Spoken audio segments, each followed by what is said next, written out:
Chapter 286, Grand Elder, could it be we are going to ride a flying magical beast? I've never ridden one before. Seeing the flying type magical beasts, Ming Dong had a look of excitement. Then a look of worry flashed across his face. I've heard that flying magical beasts oftentimes go out of control since their wild nature is stronger than any other magical beast. If by chance the magical beast throws us down from midair, then we would all be resigned to death. A blue-robed youth from not too far away looked down on Ming Dong with a look of despite before sneering at him. Humph, how cowardly. If you do not wish to ride the flying magical beast, then don't, no one is forcing you. Hearing this, Ming Dong stared at the youth with an angry stare, but before he could say anything, the youth opened his mouth once more. What? Did you wish to fight? Come then, try and hit me. The youth was overly haughty and didn't even see Ming Dong as his opponent at all. Furthermore, he completely ignored Jian Chen, who was right by Ming Dong's side. The surrounding people looked at the commotion with a cold stare, but not a single person wished to get involved. Jian Chen's face narrowed at the youth's words, however. The arrogant nature of this youth was something that Jian Chen disliked, but before he could raise his hand to teach him a minor lesson, a figure suddenly appeared in front of him.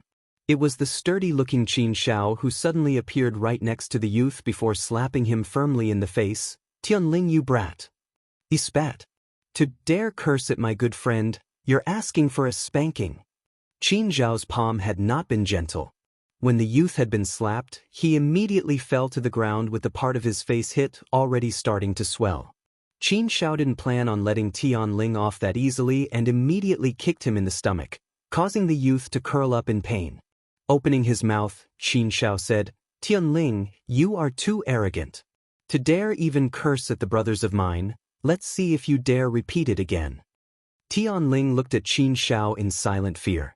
Within the Tianqin clan, Qin Shao had a high position of power and was beloved by many. He was even the son of the patriarch, making him a person very few would dare to provoke.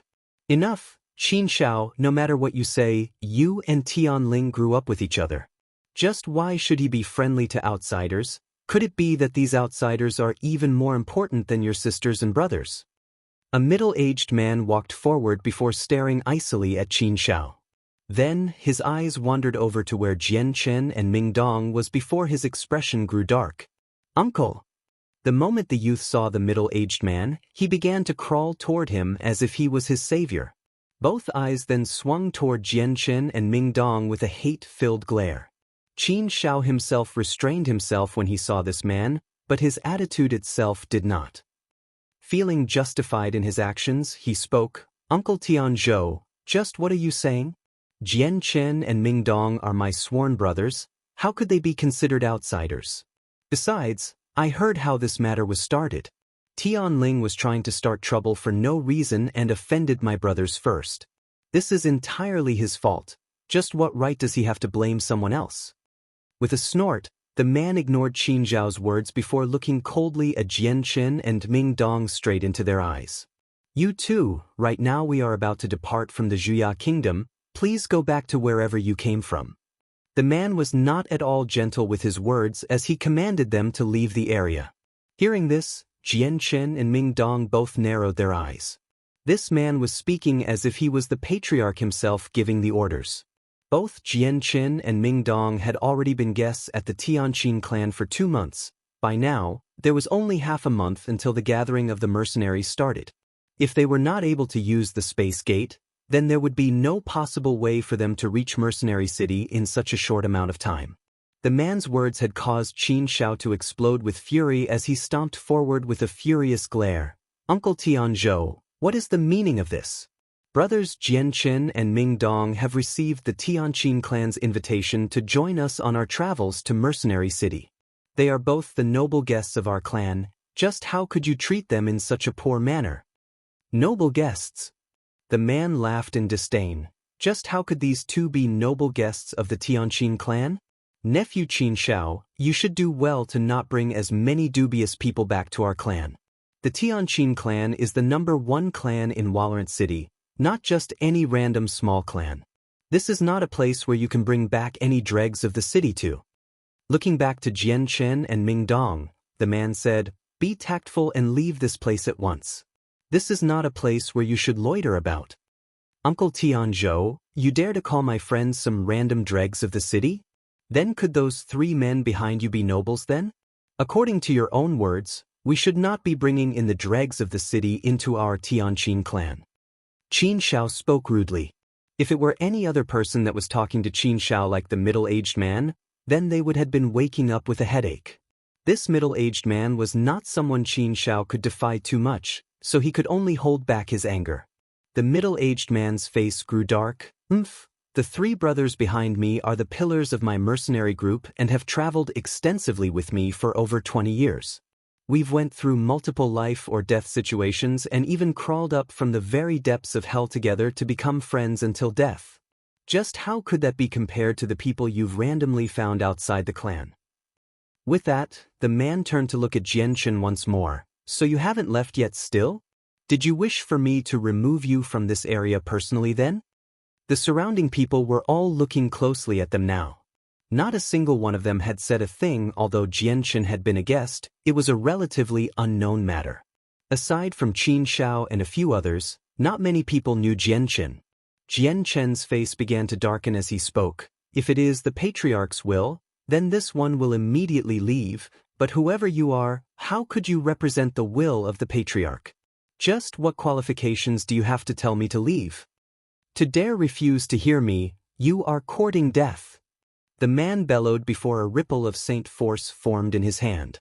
A bright red-colored blade appeared in the man's hands, causing the temperature to skyrocket whenever it was swung. Stay your hand. Just as the man was about to slash into Jianchen, a dignified-sounding voice suddenly called out, causing everyone to turn to look at the purple-robed patriarch of the Tianqin clan walking toward them. Seeing the patriarch walk by, the man slowly reabsorbed his saint weapon. With a venomous glare, the man looked at Jianchen. I'll let you off today. Leave the Tianqin clan now. Jianchen's own eyes had a cold tint to them as a small amount of killing intent slowly leaked out from him. There was even a sneer of disdain on Jianchen's face as well. He knew all too clearly that the man was an Earth Saint Master, and a Fire Saint Master at that. A single strike of his would be extremely overwhelming, but even then, Jianchen did not see it as a threat to him. Ming Dong still had an angry look on face. The words of the middle-aged man did not leave him with a happy sensation. Even Qin Shao looked quite troubled. The patriarch only needed to take a single look at Qin Shao to know what event had just transpired. With a dark look, he turned to look at the middle-aged man. Tianzhou, brother Jianchen is an honored guest of our Tianqin clan. Just how could you be so rude to him? The one called Tianzhou snorted before giving an askew glance at Jianchen and Ming Dong. Elder brother Qin, just when will you learn of nephew Qin Zhao's attitude? Going around randomly and pretending that 2 younger generation men are our honored guests? If the Tianqin clan were to be different than what it is now with big brother Tianming as the patriarch, then we wouldn't have any random person enter our clan. What's even more ridiculous is that our Tianqin clan is for some reason bringing 2 outsiders through the space gate to enter Mercenary City. Big brother Qin, do you not realize just how costly the price of using the space gate is? Shut your mouth. The patriarch's face became gravely serious. Tianzhou, how can you speak to me in such a manner? Tianzhou, it seems your time in the outside world has made you even more narrow-minded than before. Brother Jianchen is an honored guest within our Tianqin clan. With this type of treatment toward our guest, just how could our reputation not be tarnished by this? Hurry up and apologize to brother Jianchen immediately. The patriarch bellowed angrily. Like father like son. Wanting me to apologize to the younger generation? That is just wishful thinking. Tianzhou spoke haughtily. As if he was a high and mighty clan leader, he simply gave no face at all to the patriarch. With that, he leaped into the air and landed on the back of one of the flying magical beasts. Then, the 3 men behind him followed suit and landed on top of the flying magical beast as well.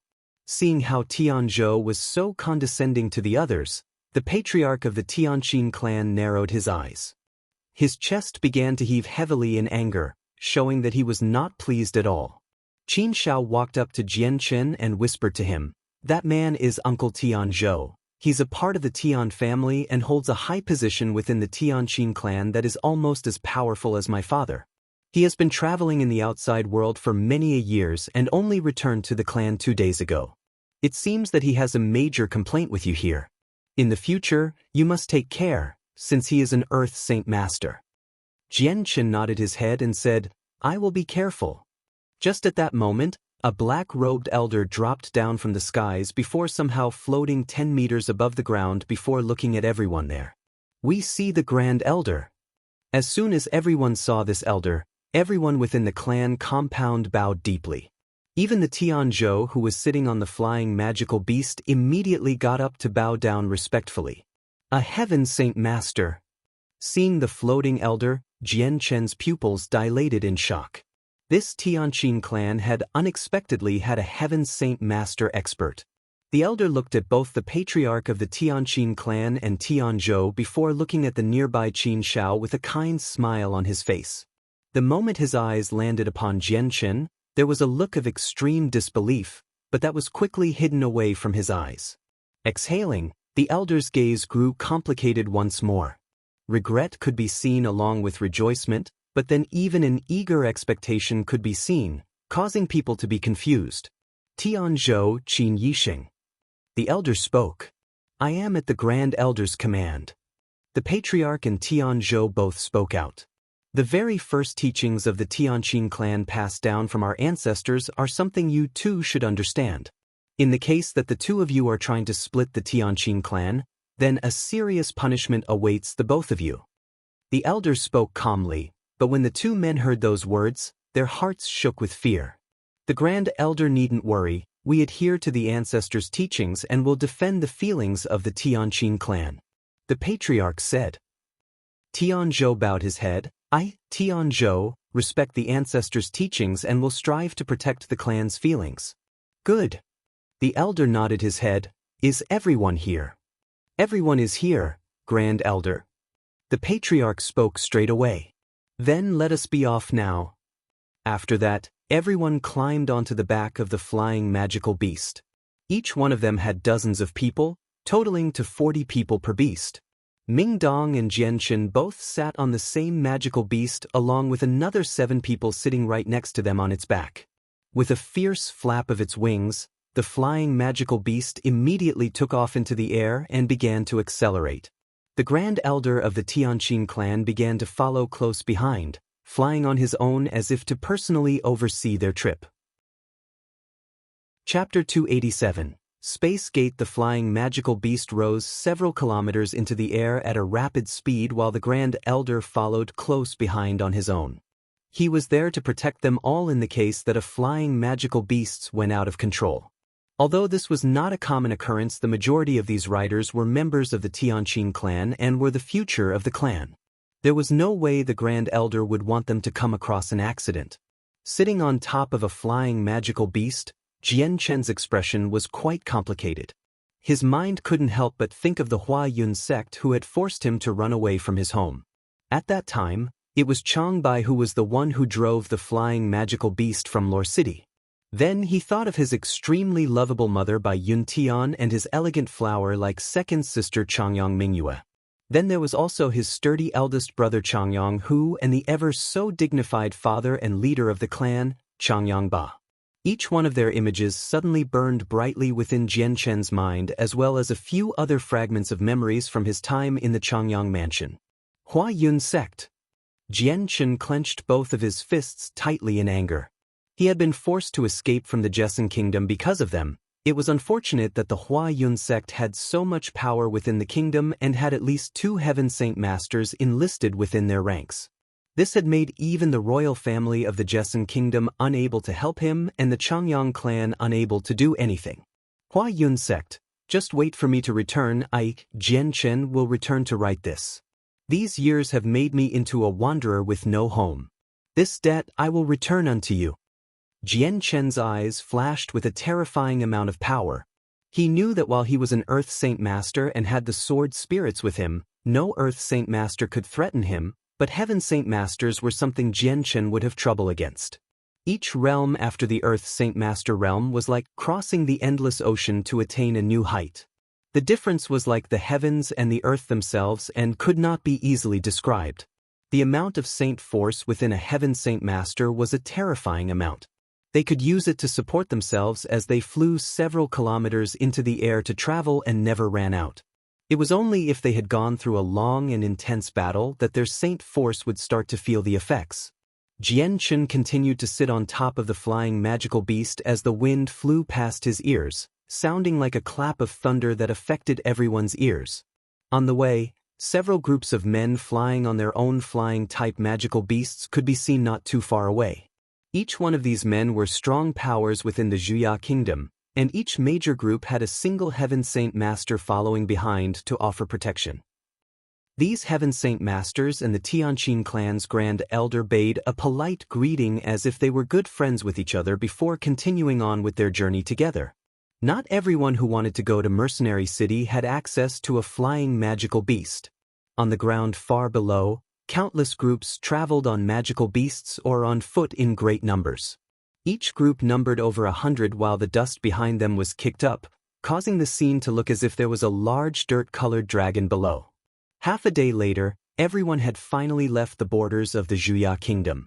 With another day's time, they finally arrived at the kingdom that had the space gate called the Dazhou Kingdom. I've heard my father once say that there was a time the Dazhou Kingdom was in a golden age where its strength was strong enough to be great friends with the three great empires.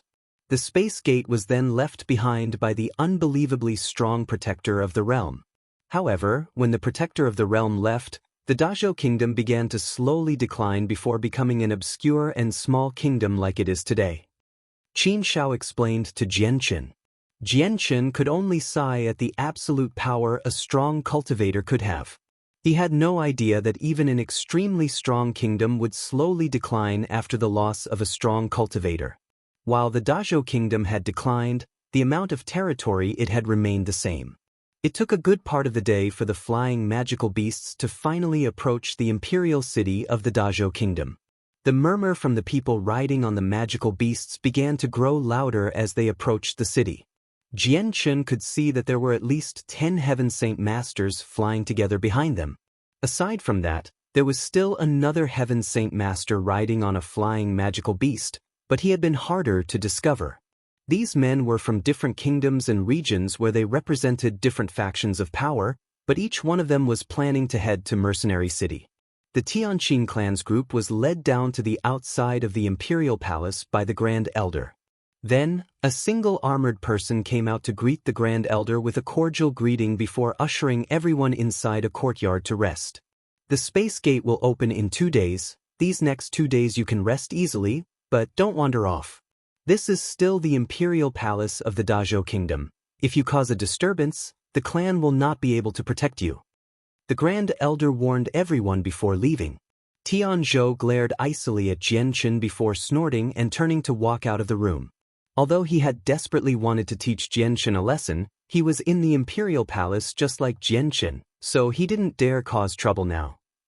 Qin Shao walked up to Jian Chun's side and spoke with some concern. Jian Chun, Tianzhou will be participating in the gathering of the mercenaries. In the case that you come across him, please be careful. Jian Chun nodded without saying a word. These next 2 days were relatively peaceful as the entire Tianqin clan all behaved themselves while resting within the courtyard provided to them by the imperial palace. Not a single one of them left the courtyard in fear of causing unneeded trouble.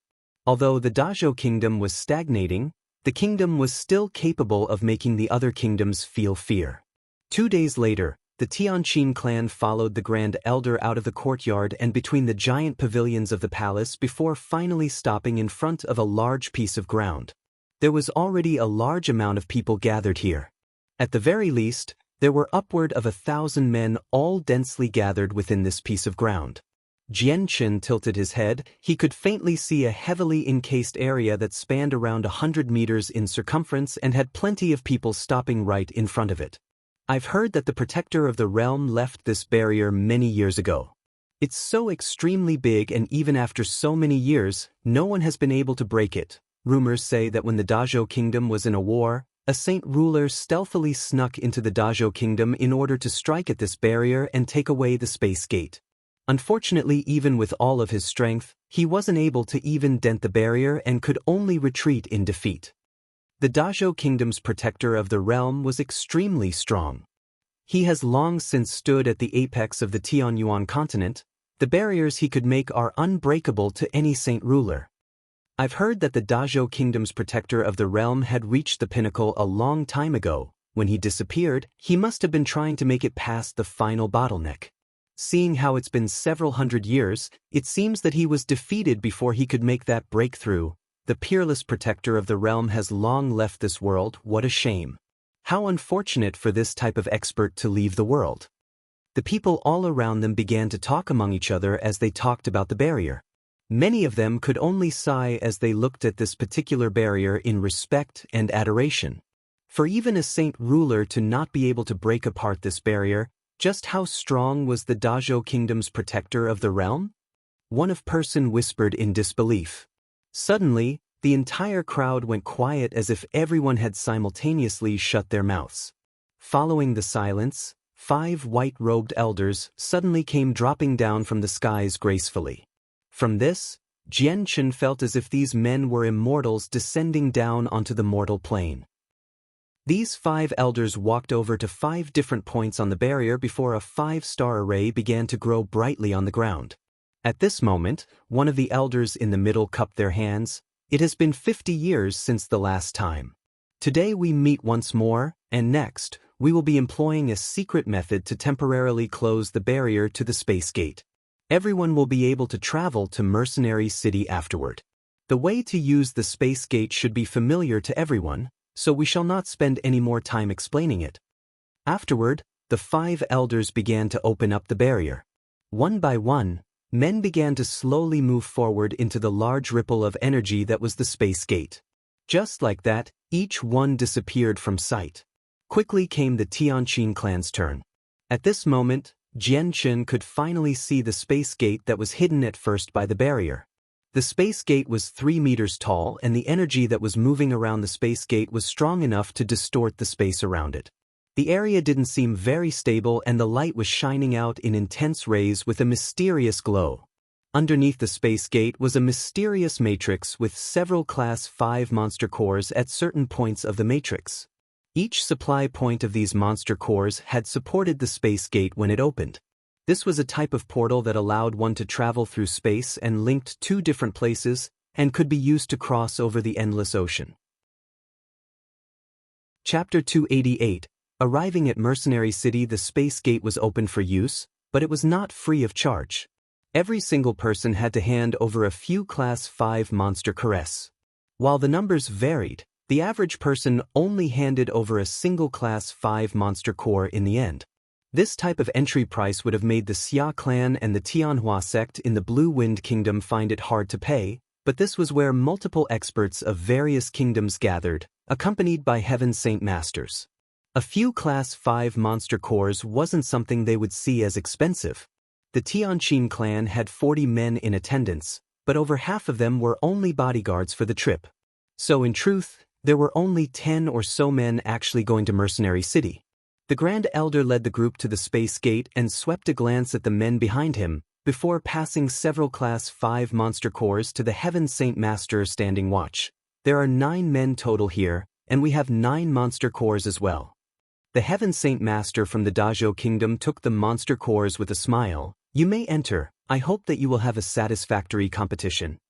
The Grand Elder spoke a few more polite words with the Heaven Saint Master before walking through the space gate. With a single step, he was able to cross thousands of miles to the other side of the Tianyuan continent. Afterwards, Jian Chen and Ming Dong followed behind Qin Shao in succession through the space gate. Aside from the Grand Elder, Tian Zhou and his 3 mercenary friends, Ming Dong, Jian Chen and Qin Shao, there was one other cold-looking middle-aged man. He wore a black robe, and had a face that seemed as if it had never once smiled before.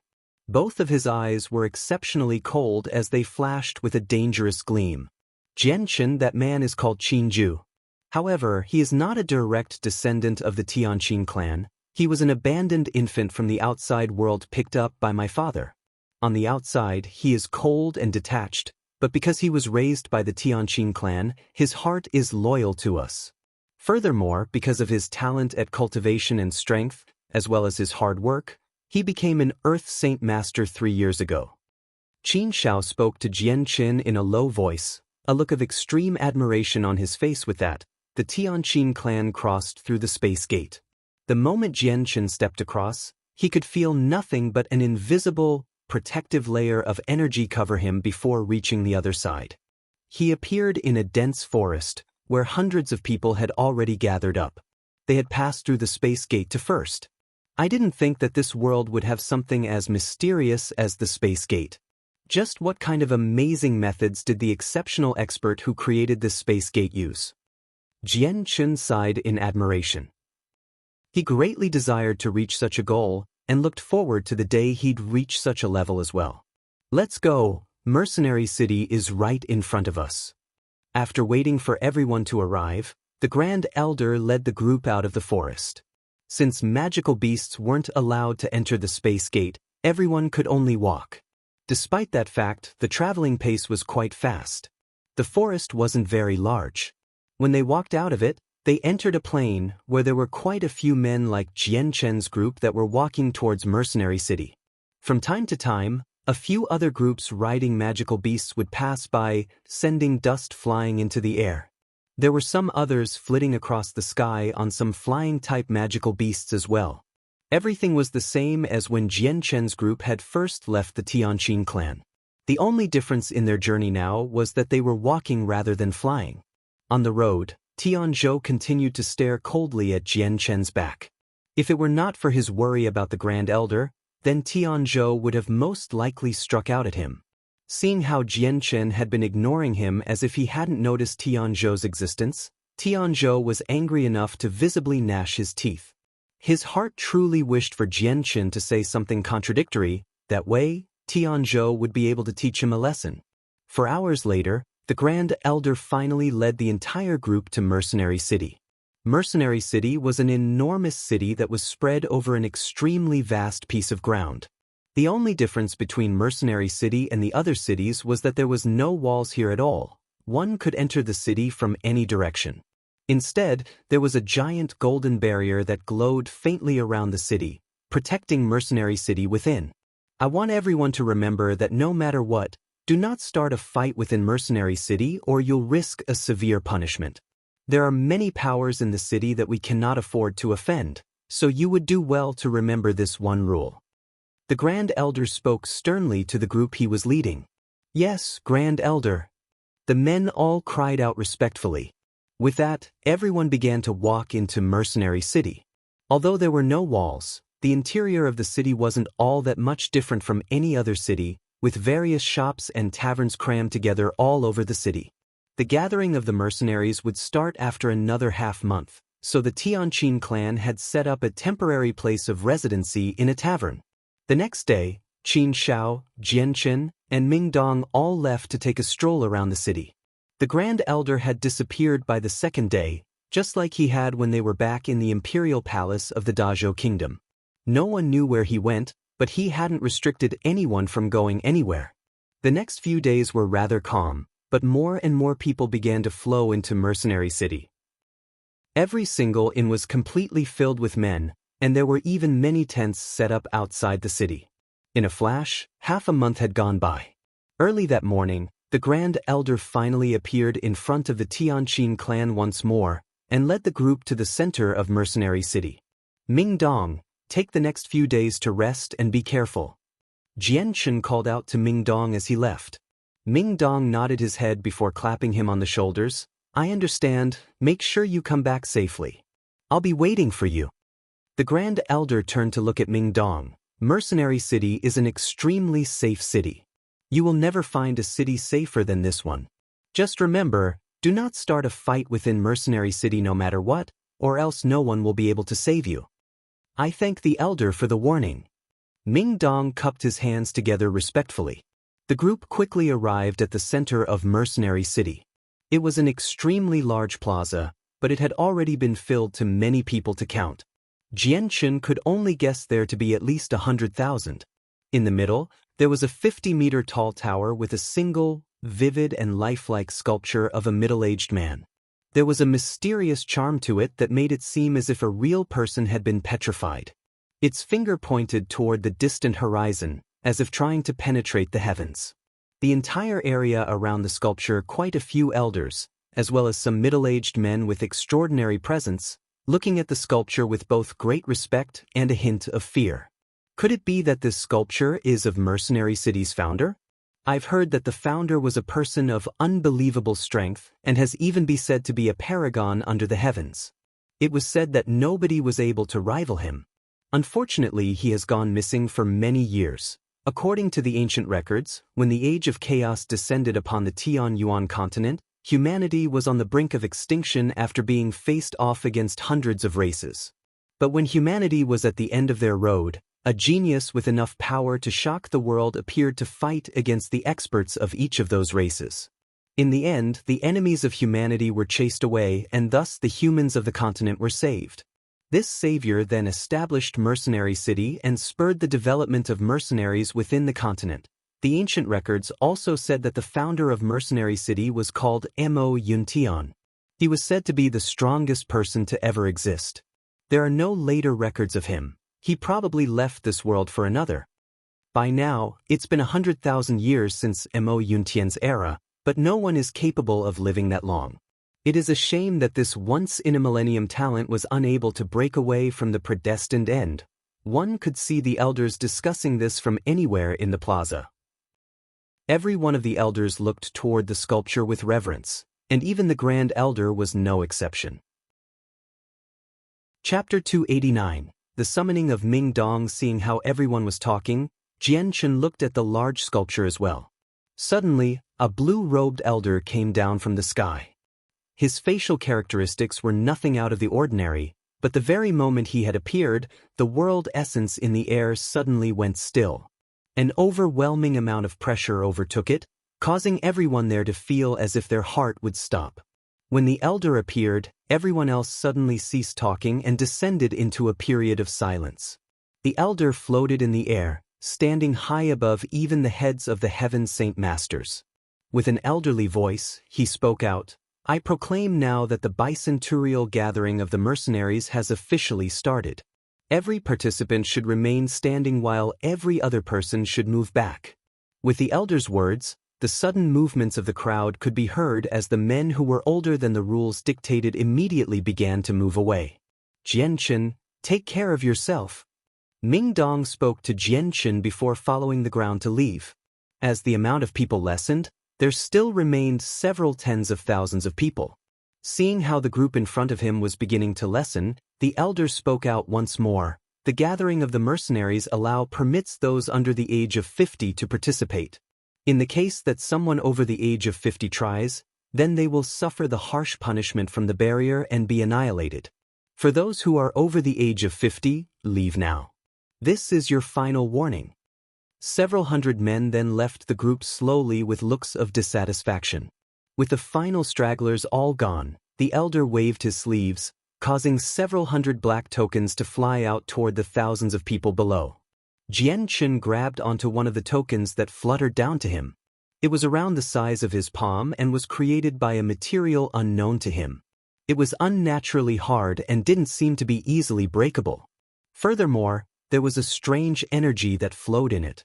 The elder looked down onto the crowd and spoke, "This is the command token. The first competition will be a free-for-all in a special region that you will be sent to after the world door opens. After that year, the top 500 people with tokens will qualify." Cupping his hands, he spoke up to the air, "May the elder open the world door." The world essence grew deathly still once more along with everyone else, suddenly going motionless where even the breathing of people could be heard. Suddenly, a massive amount of energy began to flow from the skies, attracting everyone in sight. Everyone could only see the first signs of energy being warped about in midair, and in 2 brief moments, a strong multicolored light could be seen from the rapidly expanding space. Quickly, a 100-meter-wide hole could be seen with a large space of what could only be described as chaotic inside. The pitch-dark token in everyone's hands began to glow a dark light before enveloping everyone within it, elevating them up into the air toward the hole. Suddenly, a miserable cry could be heard as one of the men close to the tear in the sky began to melt quickly right in front of them. In a small amount of time, not even a single trace of their body could be seen remaining. For those over the age of 50, they will incur the wrath of the world door and will dissipate from the world itself. There is no need for panic. Those under the age of 50 will be allowed in with no problems. The floating elder spoke. Many men began to look frightened as they began to struggle in midair. I give up. I don't wish to participate anymore. Unfortunately, they were already slowly rising into the air because of the energy that enveloped their body. They could only helplessly rise up into the air toward the hole. I gave you a chance before, that opportunity has nigh passed. The elder spoke with a cold glare. Ah! Another pain-filled shriek could be heard coming from a man as he began to burn from the inside out alive. In a second his body had disintegrated into the air. I beg of you, please let us go, please, I no longer wish to participate. A few men who were over the age of 50 that tried to take advantage of the crowd immediately tried to beg for forgiveness. The elder narrowed his eyes as he looked at them with an impatient look. With a wave of his hands, the balls of energy began to accelerate toward the hole in the sky.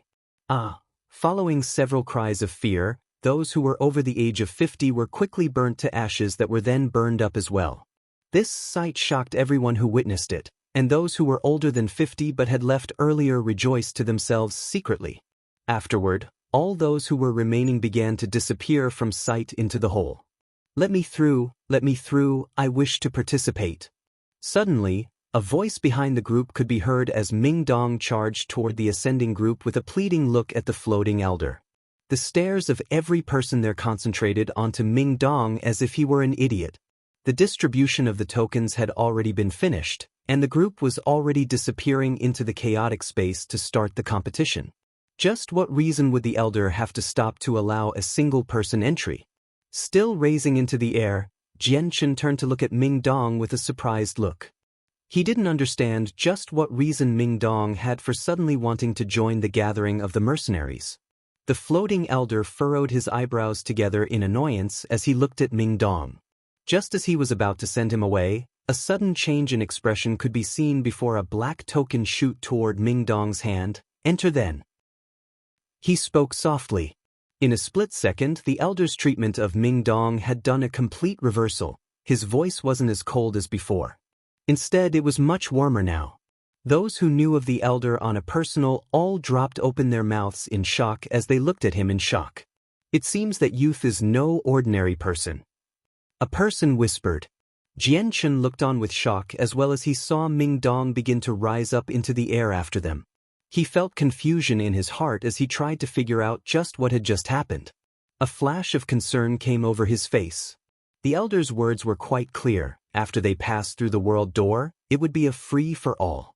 With Ming Dong being a primary Great Saint Master, the amount of danger he would have to face would be obscenely absurd.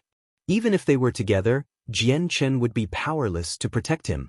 The token in Jian Chen's hand brought him through the hole and dropped him in the middle of a thick forest. Everywhere he looked, all he could see were trees. Suddenly, multiple blurs came flashing down from the sky down next to him. Seeing just who was right next to him, Jian Chen let out a smile. Ming Dong, so it is you. How excellent, to think that you would be right besides me. The person who had fell next to him had been unexpectedly Ming Dong. As if shocked at the sudden shout, he reflexively brought out his saint weapon in preparation to fight. But as soon as he heard the familiar sound, a smile lit up his face as he absorbed his weapon. Jian Chen, so it's you. This is great. With us two combined, we'll definitely be able to forge ahead. Ming Dong, weren't you against participating in the gathering of the mercenaries? Why is it that you've suddenly changed your mind? That strong elder had unexpectedly allowed you to enter as well. Jian Chen's face held some confusion. Hearing this, Ming Dong's face went blank. Even I don't know why I suddenly decided to participate. I felt as if someone was calling me here and the feeling was growing stronger and stronger. In the end, I suddenly found myself unable to control myself before coming here. What? You felt someone calling you? Then can you still sense the calling right now? Jian Chen was shocked at this strange development. Ming Dong closed his eyes to concentrate before nodding slightly. I can still feel it, but the call is much weaker than before. Jian Chen narrowed his eyes in thought. Then can you sense where the call is coming from? From the east. Ming Dong pointed. Jian Chen looked toward the direction Ming Dong was pointing with a thoughtful glance. Then let's go there and see just what is calling you. With that, Jian Chen and Ming Dong began to walk toward the east. The place Jian Chen and Ming Dong were in was an isolated mountain range with a sinister environment as multiple poisonous insects and vipers could be found. Suddenly, Ming Dong's body plunged into the earth. He had unexpectedly stepped into a barely visible swampland. Ming Dong slapped at the swamp in order to fly out, but before he could move, his face suddenly winced. Something has bitten onto my leg, help me. With great shock, Jian Chen immediately grabbed onto Ming Dong's shoulders. Ming Dong immediately flew into the air, and at the same time, a poisonous viper as thick as Jian Chen's head followed after him with both of its fangs clamped tightly onto Ming Dong's legs. Jian Chen's eyes flashed as he brought out his light wind sword. With a quick slash, the snake was cut into several pieces, causing blood to rain down below. Jian Chen caught Ming Dong as he fell from the sky. Although the snake had been cut apart from him, the head of the snake was still attached to Ming Dong's legs. With another wave of his hand, the sword in his hand flashed once more before splitting the snake head in two. As for the area where the snake had bitten, the venom had already entered Ming Dong's wound, turning the immediate area around it blue while rapidly spreading. Ming Dong took out a white bottle from his space belt and began to sprinkle the area around it while muttering, "It's a good thing I bought some antidote from Walorant City. This type of antidote is quite famous around the continent that can cure hundreds of poisons. The only bad thing about it is its price." Jian Chen looked at the wound on Ming Dong's leg. "Are you able to walk then?"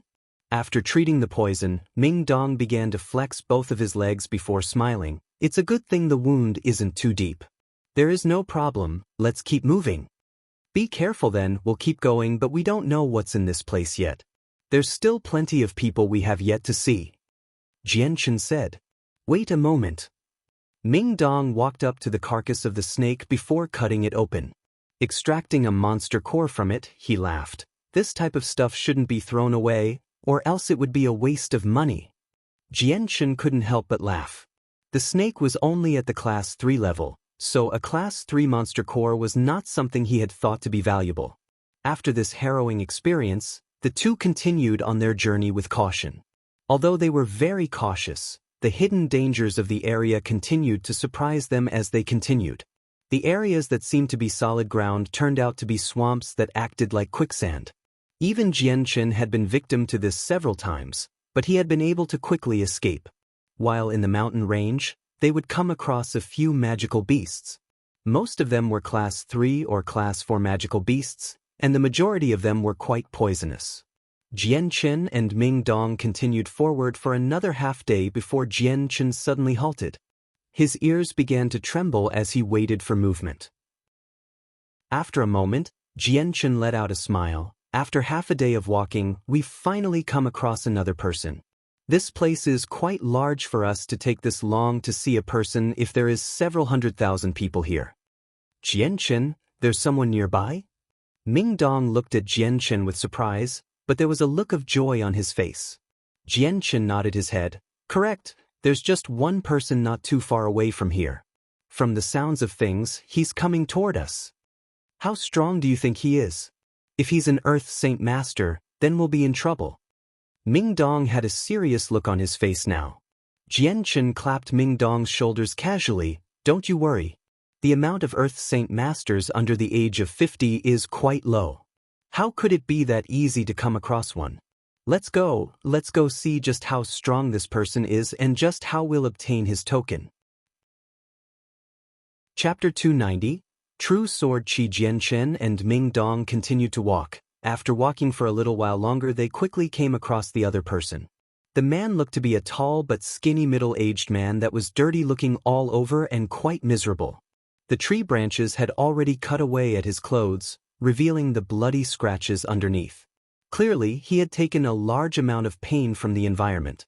When the middle-aged man noticed there was someone around, he instantly grew alert. In the next second, he took out his saint weapon, but the moment he saw that the two in front of him were merely youngsters, his vigilance immediately lowered. After half a day, I've finally come across people. I must say, this place is so large that even after walking for half a day, I came across no one else.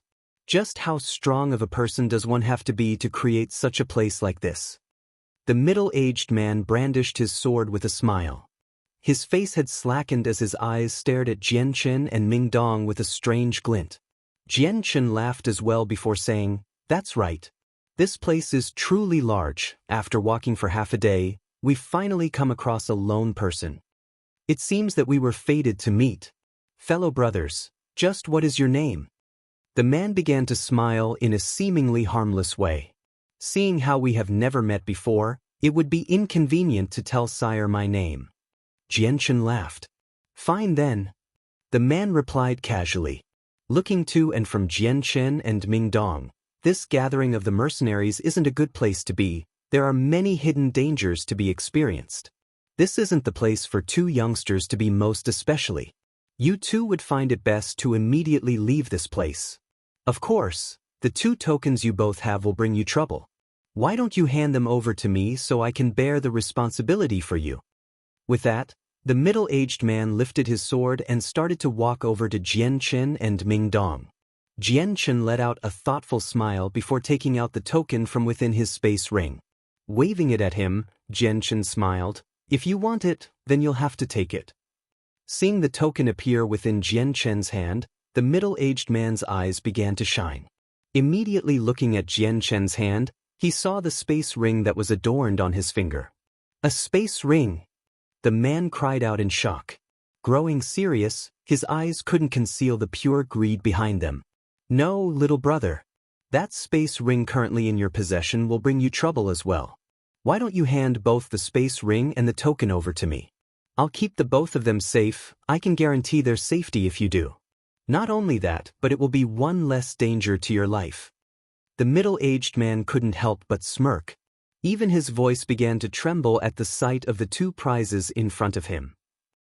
To him, Jianchen and Mingdong were both easy targets because of their age.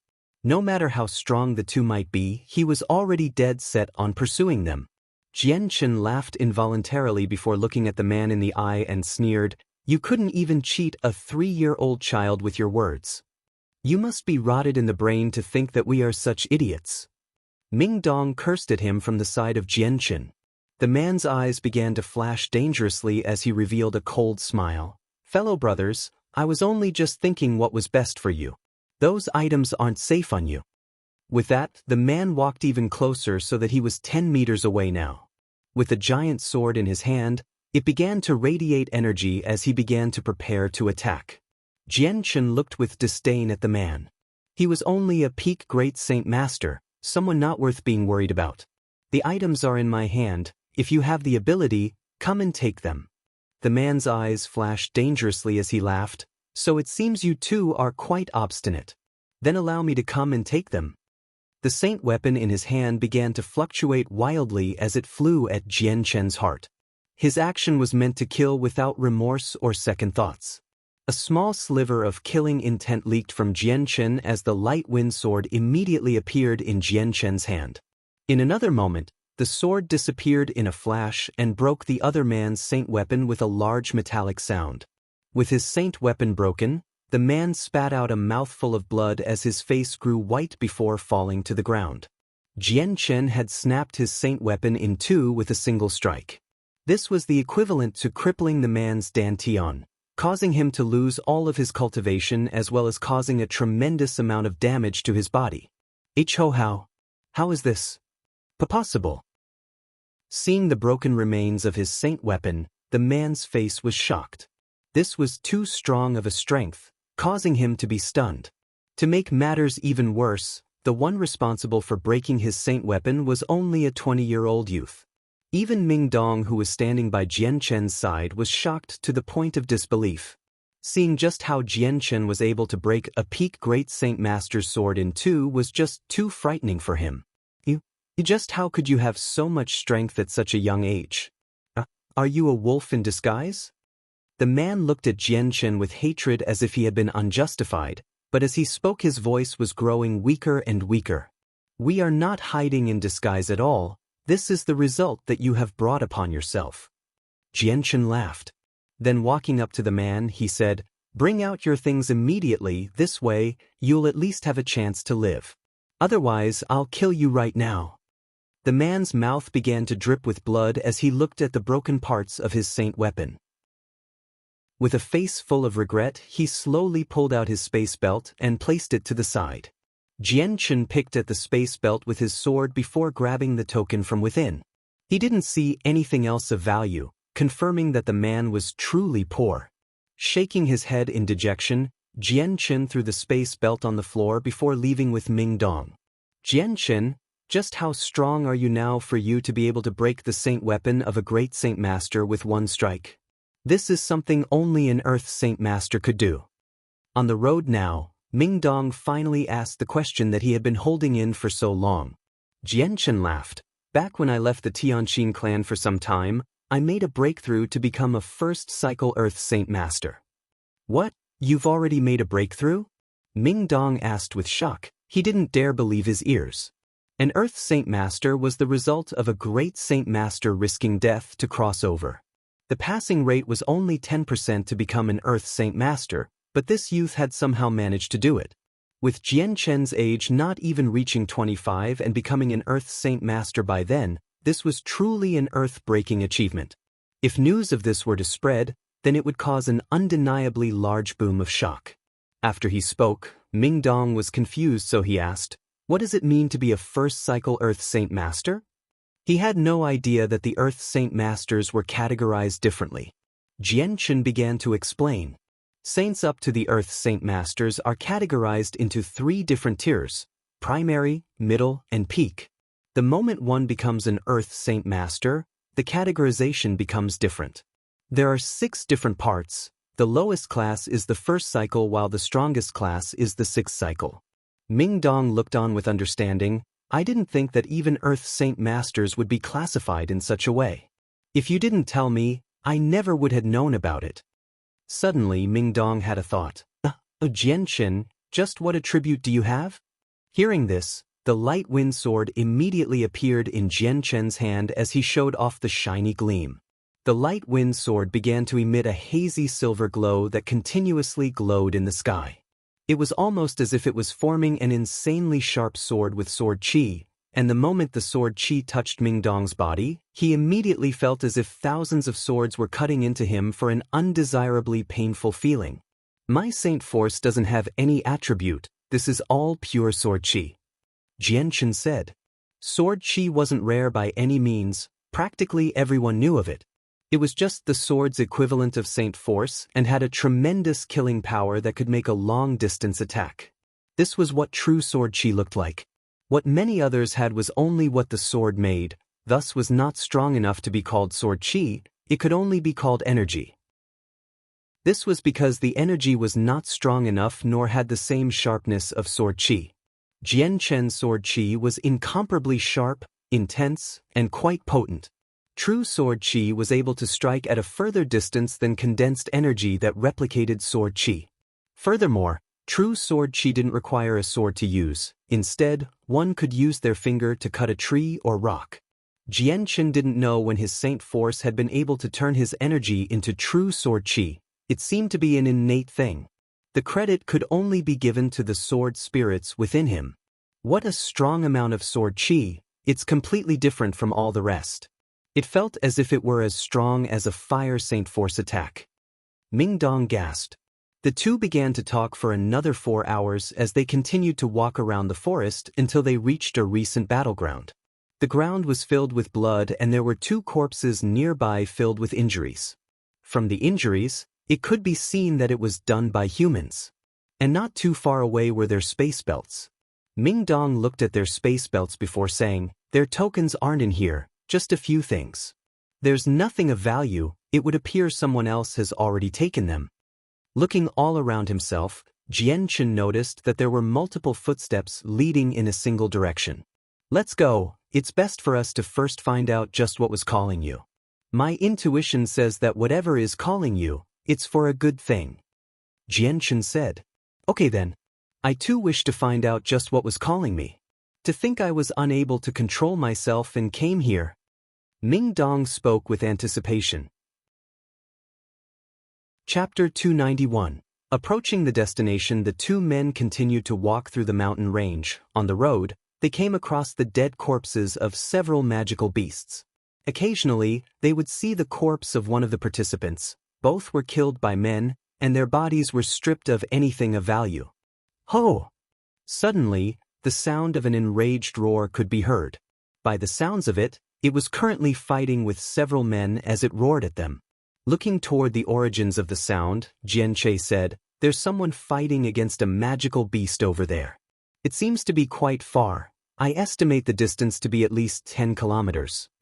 With a small moment of hesitation, Jianchen said, "We would do best to be on our way. There is a year until the competition ends. That is plenty of time. Right now, collecting tokens is quite strenuous, so let's wait for the tokens to be collected in large amount by a small number of people. Then, we can just loot it from them and may potentially earn several tokens at once." Ming Dong had no objections to Jian Chen's proposal. Afterward, the two continued on their way without wanting to find any more trouble.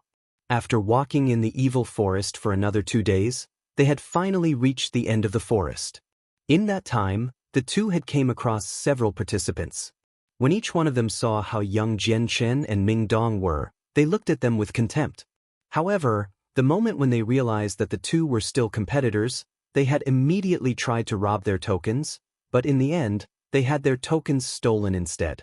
For those people, Jian Chen had killed half of them and let the other half go. For those who had tried to kill Jian Chen and Ming Dong, Jian Chen had mercilessly killed them. For those who had tried to just take the tokens, Jian Chen allowed them to leave with their lives still intact. Because of Jian Chen's kindness, he hadn't embarrassed those he spared by just taking the token from them. As a result, the amount of tokens Jian Chen had went from 2 to over 20. This was quite the decent gain. After reaching the edge of the forest, there was an even field that expanded as far as the eye could see. The horizon could be seen off in the distance as Jian Chen took in the sight with a calm look. Ming Dong let out a breath of air as he tried to look off into the distance. "We've finally made it out of that demonic area. I was starting to think that this entire place was covered by forest." After walking through the demonic forest for 2 entire days, Jian Chen and Ming Dong's faces were filled with dirt and grime. Their faces had been covered by the dirt and their clothes ripped apart by the tree branches so that they no longer covered their bodies. There was no river in sight, however, nor any other sources of water. Jian Chen took out 2 bottles of water from his space belt and handed one to Ming Dong so they could wash themselves. With a new change of clothes, they began to travel once more. As the two headed toward the east for 4 hours, 3 figures could be seen running toward Jian Chen and Ming Dong. Jian Chen and Ming Dong paid no attention to them and continued to go about their way.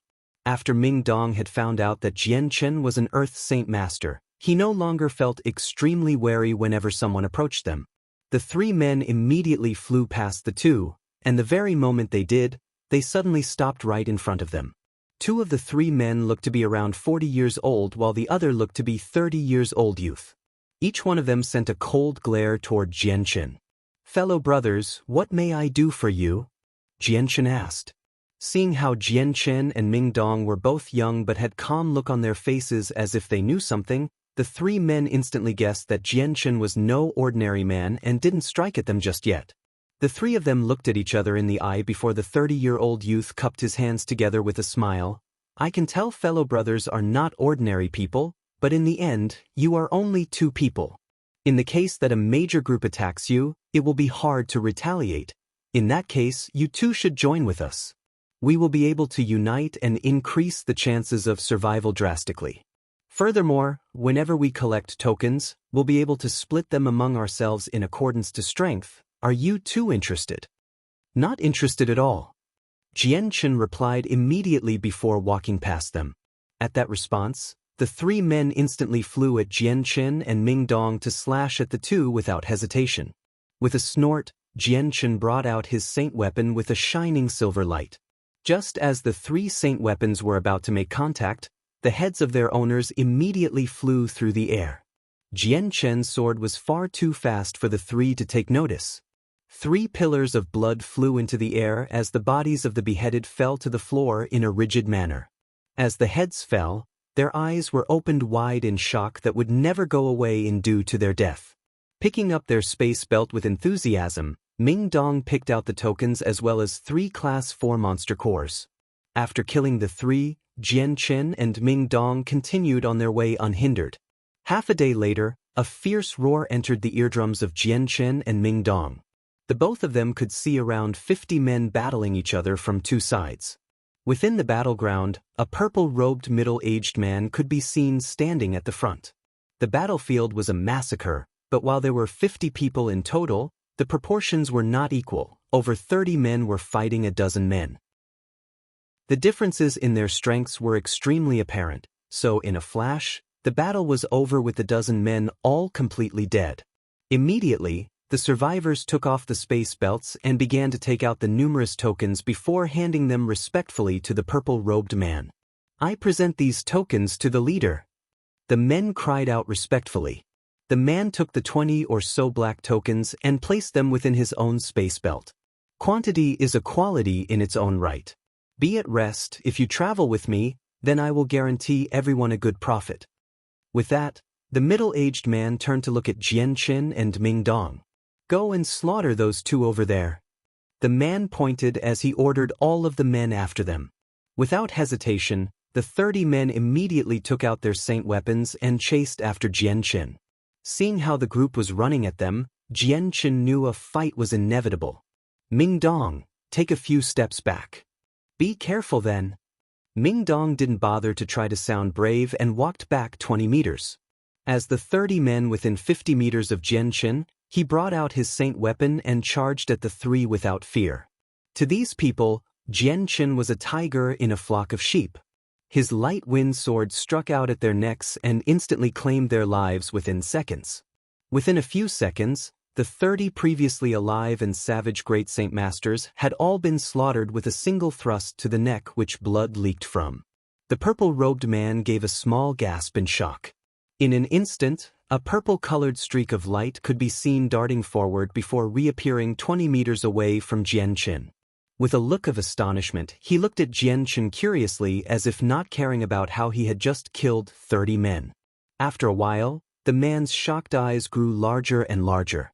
He wasn't able to see how strong Jian Chen was. It was almost as if Jian Chen was covered by a black fog of smoke and couldn't be penetrated. What shocked the man even more was just how young Jian Chen was. "Little brother, for you to have such strength at such a young age, you are definitely a genius."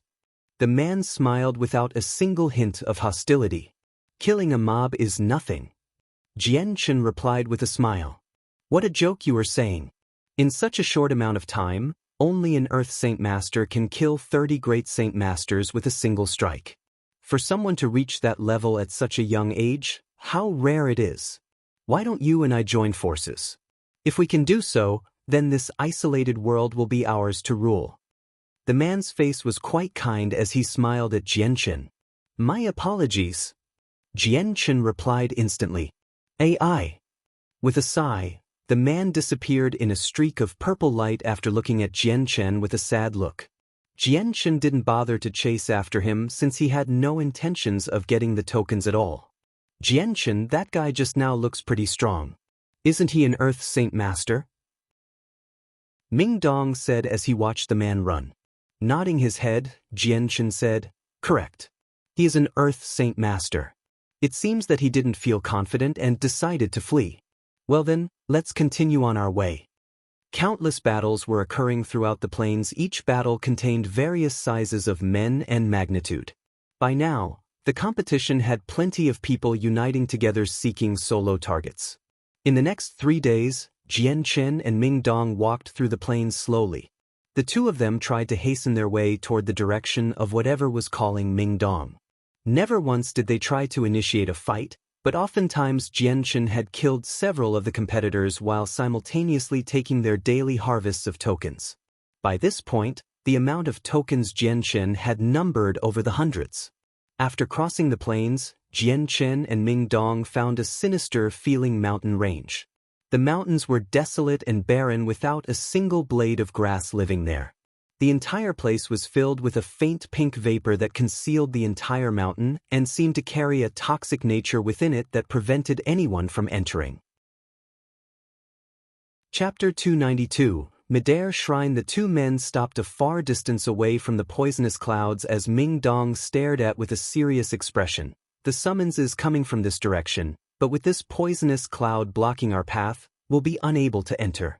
Although I have some detoxification pills, I'm not sure it would work here. Jian Chen had a meaningful smile on his face as he patted Ming Dong's shoulders. Don't worry, these mere clouds won't be able to harm me, I'll be right back. Then if you would please try one of these. With that, Ming Dong took out a small bottle and took out a small medicinal pill from within before handing it over to Jian Chen. Declining the pill, Jian Chen said, I don't need this, the poison won't be able to harm me. Ming Dong doubted that Jian Chen had no fear of poison, but he knew it must be one of Jian Chen's secrets, so he didn't ask any more questions. With no more words being said, he followed Jian Chen within the mountain range. 20 meters within the poisonous smog, Ming Dong's face suddenly changed color before immediately puking out a stream of blood. Immediately running back, he took out a white jade bottle from within his space belt and took out a black-colored pill. Without a moment's hesitation, he tossed it into his mouth and swallowed. After swallowing the pill, Ming Dong's face grew to a better shade of color before looking at the poisonous fog with a serious look. This poison is too strong. The deeper we go, the stronger it gets. I've already used my best detoxification pill, but even then I'm afraid it won't protect me for more than 50 meters. We're unable to enter this place then. Jian Chen brought out a water canteen from his space belt silently. Cutting into his wrists, he began to drip the blood down into the canteen. Jian Chen, just what in heaven's name are you doing? Ming Dong cried out in shock as he watched Jian Chen's movement. Jian Chen wrapped up his wrist with a simple bandage and herbs before handing the canteen to Ming Dong.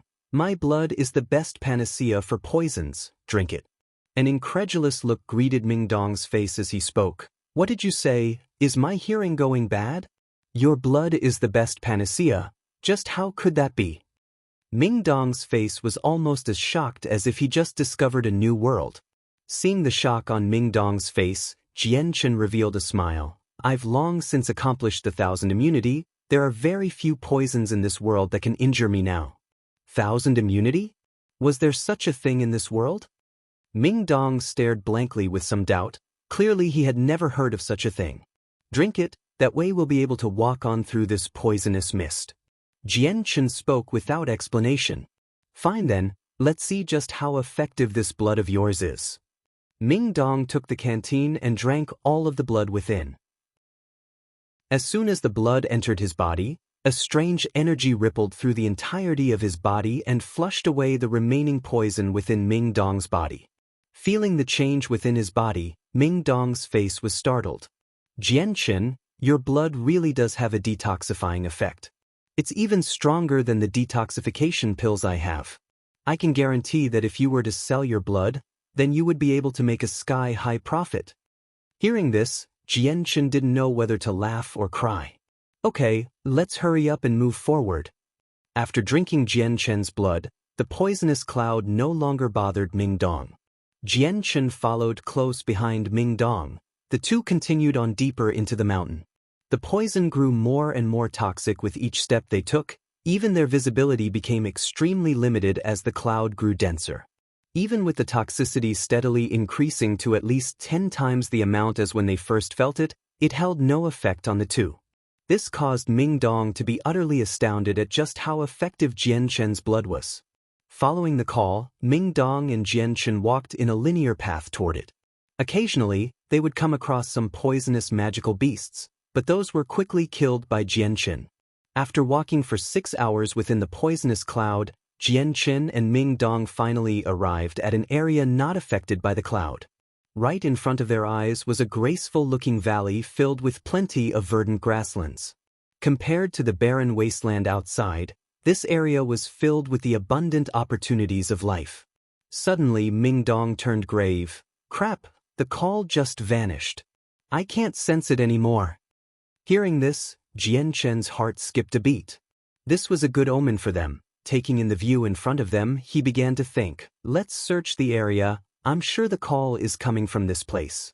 After thinking for a moment, Ming Dong said, okay, let's look for now and see if anything can be found. With that, Jian Chen and Ming Dong began to look all over the Greenlands in hopes to find the feeling that Ming Dong could feel before entering this area. Jian Chen, come quick, I found something. Suddenly, Ming Dong's voice called out from some distance away. Hearing his voice, Jian Chen immediately flew toward Ming Dong only to discover him standing right next to a multicolored array that was slowly emitting a faint amount of power. This is a space gate. Jian Chen spoke with shock. He didn't think that within this poisonous mountain range, there would be a space gate. The two looked at the space gate for a moment before Ming Dong said, why don't we head on through it?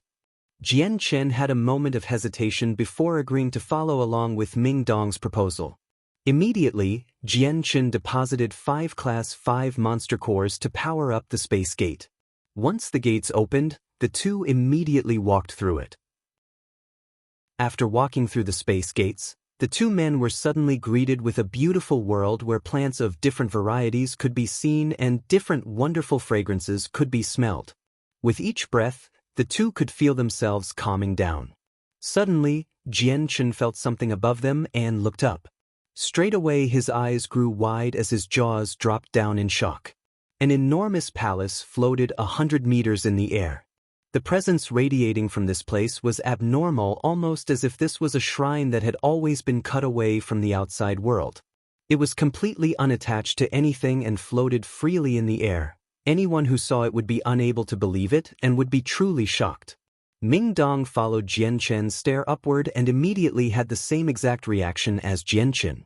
Both of his eyes grew wide as a look of awe washed over his face as he stared at the shrine. Then, a white-robed elder fell down from the skies before landing on the ground in front of Jian Chen and Ming Dong. This elder had his white hair bound together behind his back into a long whip-like fashion. His entire body emitted a relaxed demeanor, and it seemed almost as if he was immortal. The elder had a gentle smile on his face as he spoke. Honored guests, our Lord has already waited a long time, allow me to escort you in. Before waiting for either two to answer, the man waved his hands, causing a bubble of energy to wrap over Jian Chen and Ming Dong before they floated into the air toward the shrine. Up until this point, both Jian Chen and Ming Dong were speechless and dumbfounded. By the time the two regained their spirits, they were already well within the shrine gates. Honored guests, please follow this old man. I'll bring you to see the Lord. With that, the elder walked into the shrine. One moment. Honored senior, just what exactly is this place? Jian Chen cried out in a hurry. The elder's words had already confused him to the point where he was utterly mystified at the situation. This old man was merely here to greet the honored guests for the Lord. Everything else, like the finer details, would best be left for the Lord to answer. The elder laughed in the manner of a kind grandfather. Honored senior, are you sure you didn't receive the wrong person? We might not be the guests you are waiting for. Ming Dong cried out in worry from behind. This mysterious lord of the floating shrine was undoubtedly an extremely strong person. In the case that the two of them weren't the ones he was waiting for, then what would happen to them was a mystery. Hearing Ming Dong talk, the elder couldn't help but laugh. Just what type of person do you think the Lord is? The Lord possesses an unbelievable amount of power. Just how could he make such a tiny mistake? There is no need to ask any more questions. Please wait for the Lord, he will naturally answer them for you. The rest of your questions, I have no rights to answer them. The two followed behind the elder quite nervously while occasionally looking around themselves. The shrine was extraordinarily large and had a large amount of power circulating within it. It was almost as if the shrine was made of pure energy for its architecture. There were plenty of halls within the shrine, but the entire place was still quiet. Not a single person could be seen, and it felt as if the three of them were the only ones there. Jian Chen and Ming Dong walked past several hallways before finally ending up in front of an extremely large hallway. By there, the elder cupped his hands and bowed to the closed doors. My lord, the honored guests have arrived. You may leave. A dignified voice could be heard. From the sound, the owner of this voice was male. "Yes, my lord." The elder bowed once more respectfully before departing, leaving Jian Chen and Ming Dong not knowing what to do next. "You too may enter." The grand-sounding voice spoke out once more from within. The next moment, the doors began to slowly open for the two to enter. With a mutual look at each other, the two men hesitated for a moment before walking into the hall. Chapter 293, Ming Dong's life experience. The shrine hall was extremely spacious inside, and aside from the throne, there was no other object within the place. Even the foundation pillars couldn't be seen, making Jian Chen wonder just how the roof was being supported. Right in front of the throne was a single white-robed figure whose back was facing them. There was no significant presence to be felt. It seemed as if he was already one with the world. Jian Chen and Ming Dong walked forward until they stopped right before the center of the hall. Cupping their hands, they bowed down to the elder. "We greet the senior." "AI." A long exhale could be heard from the elder, but that one breath had a single feeling of emotion to it. Afterward, the man slowly turned around, allowing Jian Chen and Ming Dong to see his appearance. He was a middle-aged man who looked to be around 40 years old with a highly capable look to him. The white-robed man looked at Ming Dong with a strange gaze that seemed to be able to penetrate the fabrics of the world space and see through time itself without any blemishes. After some time, the middle-aged man sighed once more as his eyes moved from Ming Dong to the highest point of the heavens. 5,000 years. After 5,000 years. "Tian, I've finally found your descendant. I can at last achieve your final wishes. 5,000 years." Hearing that, Jian Chen and Ming Dong both looked on in shock. Could it be that this 40-year-old man was actually a 5,000-year-old eccentric? The words after that weren't heard by the two. "AI." As if remembering something from the past, the man let out another breath before smiling at Ming Dong. "Child, come here." Nervously, Ming Dong walked forward at a slow pace before saying, "Senior." Within the empty hand of the man, a dark green-colored jade piece could be seen. The very moment Ming Dong saw the jade piece, his eyes were glued to it. "My child, do you feel a strange sort of calling now, one that causes you to feel that you aren't capable of thinking independently?" The man spoke to Ming Dong with a soft voice. "Yes, senior." Even now, Ming Dong's eyes remained on the jade piece. "This jade piece has remained in my possession for 5,000 years and was given to me by your ancestor. This is the accumulation of his life's work. He told me that one day, if I were to come across one of his descendants, then I should give them this jade piece. Now, I can finally accomplish the final wishes of my old friend." The man's voice grew emotional as he spoke. With a wave of his hand, the jade piece was surrounded by a strange glow of light before floating slowly to Ming Dong. Seeing the floating jade piece, a strong sensation from within Ming Dong's arm could be felt as he felt it suddenly reach out to grab at the jade piece. This control was then broken as he snapped out of it with confusion. Right now, he was feeling something that left him completely mystified. Ming Dong continued to think for a moment in confusion before turning to look at the white-robed man within his voice doubt. "Senior, did this piece of jade truly belong to my ancestor? Who even was my ancestor? Is it possible that you found the wrong person? I've never even heard about my ancestors before in my entire life." "AI." The middle-aged man sighed once more with a grievance before he muttered, "Ian, I didn't think that after 5,000 years, your descendants would have forgotten about you."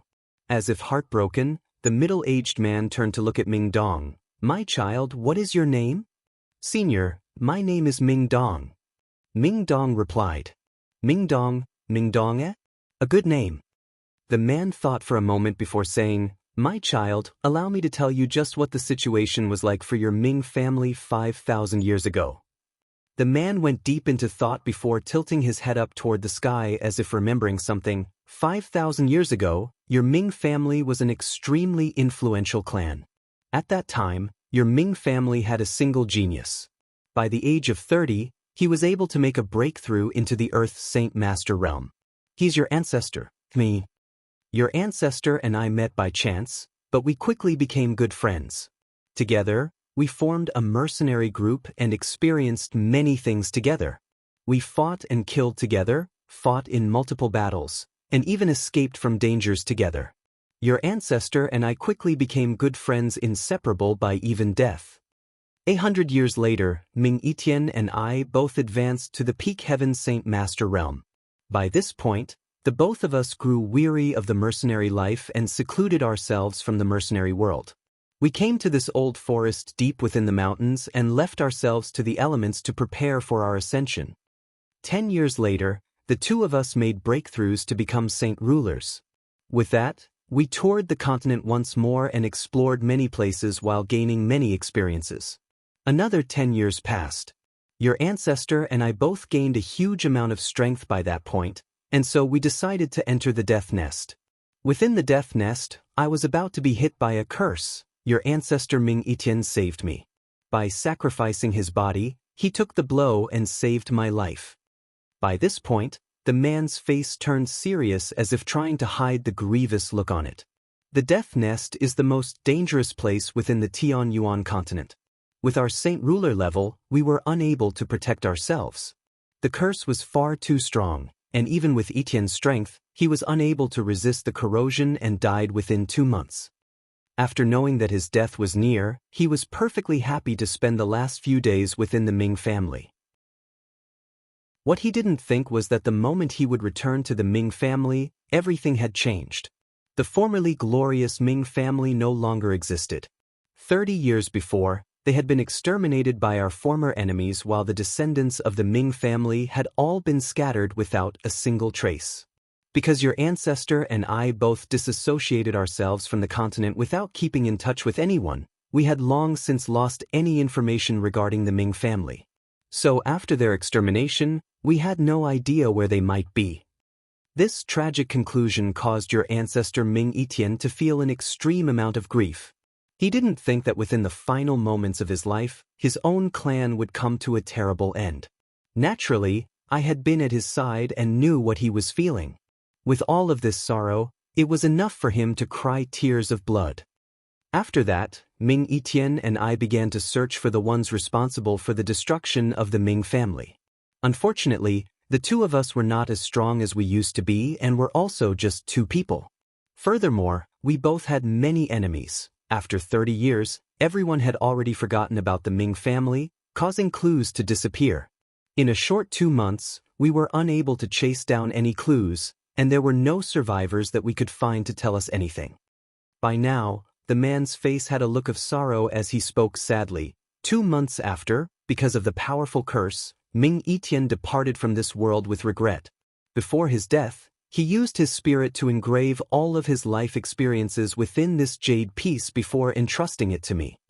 He said that one day if I were to come across his future descendant, I was to hand over the jade piece. This was his final wish.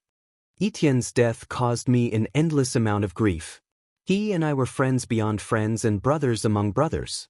He had even died for my sake, so when he gave me the jade piece, I embarked across the entire Tianyuan continent in order to search for the ones responsible for the death of his clan as well as the survivors. For 300 long years, I painstakingly eliminated many people that might have been responsible, but there was still no news of the Ming family. To this day, this had been my biggest regret. With a long sigh, he looked back to Ming Dong. But the heavens were kind. Who knew that after 5,000 years, I would be able to come across one of the descendants of the Ming family. If Etienne were to know of this, then he would be able to rest content in death. After listening to the man's tale, Ming Dong was speechless. The man's words were shocking and dealt a great emotional blow that was quite hard to take in. He had never thought that the Ming family would have such a glorious yet tragic story behind it. Even Jian Qin, who was by his side, was shocked. What shocked him even more was the fact that this man was a saint ruler that was over 5,000 years old. This caused Jian Qin to feel a great amount of respect for him. The man walked up to Ming Dong and looked at him like a senior would to his junior. It was also similar to as if he were looking at his own descendant. His eyes were filled with a tender emotion that was far too complex to explain. "My child, you must be here to participate in the gathering of the mercenaries."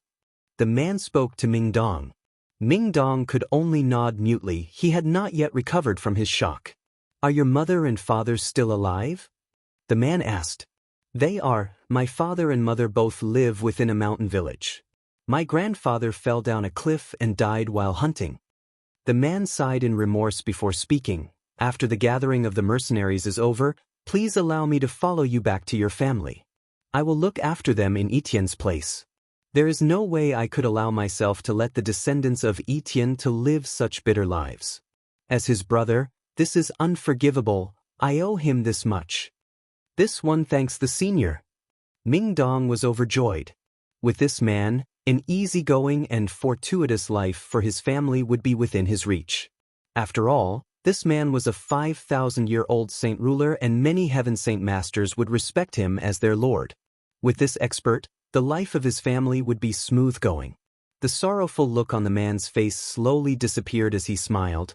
My child, your ancestor and I were the best of friends. There is no need to call me senior. If you don't mind, please call me Uncle Tian. Yes, Uncle Tian. Ming Dong cried out respectfully. The man's smile grew warmer as he said, My child, your strength is still quite weak. For now, you should stay with me. I will exhaust all my strength so that I may be able to improve your strength. Whether or not the glorious era of the Ming family returns, that will depend on you. Do not disappoint your ancestor. Chapter 294, God-Killer Ants. Afterward, Ming Dong stayed behind in the shrine, and despite his begging, Jian Chen declined to stay as well. Escorted by two elders, Jian Chen was sent to the space gate and returned to the poisonous cloud-filled mountain range. After reorienting himself, Jian Chen began to walk out of the valley. Just as he was about to exit out from the area, Jian Chen hesitated for a moment before heading back to the valley to set up his tent in a secluded area. His plans changed so that he could cultivate in peace for a moment. The valley was quite nice for its environment. It was elegant and quiet. Aside from a few butterflies that fluttered around from flower to flower, there was no other signs of life. All around the valley, the poisonous cloud spread throughout the sky and dyed the area pink. With the pink cloud floating around, no one entered the valley. It was as if the cloud was protecting the mountain range. The toxicity of the poison was extremely strong, and none of the competitors were able to make it through into this valley. Furthermore, this place served to hold the space gate that would lead to the shrine. Those who wanted to come to the shrine would need to have the permission of the shrine lord, so Jian Chen felt relaxed. No one would be able to disturb him while he cultivated, so he began to delve deep into a cultivation trance. Within Jian Chen's dantian, the sword spirits continued to revolve around the multicolored stone. A strange amount of energy continued to radiate from the stone and blended in with the sword spirits. They grew larger with each passing second as the light was absorbed by the sword spirits. This process was extremely long, and if one didn't pay attention to the change, then one would never notice it. Within the mountains, Jian Chen spent almost 10 months cultivating. As those few months passed by, Jian Chen spent the time cultivating in his tent and practicing with his sword among the flowers. While his strength did not make an extreme leap, his saint force could not be used in a more efficient manner, increasing his battle strength by several times over. The time before the first round of the competition was about to end in less than 2 months.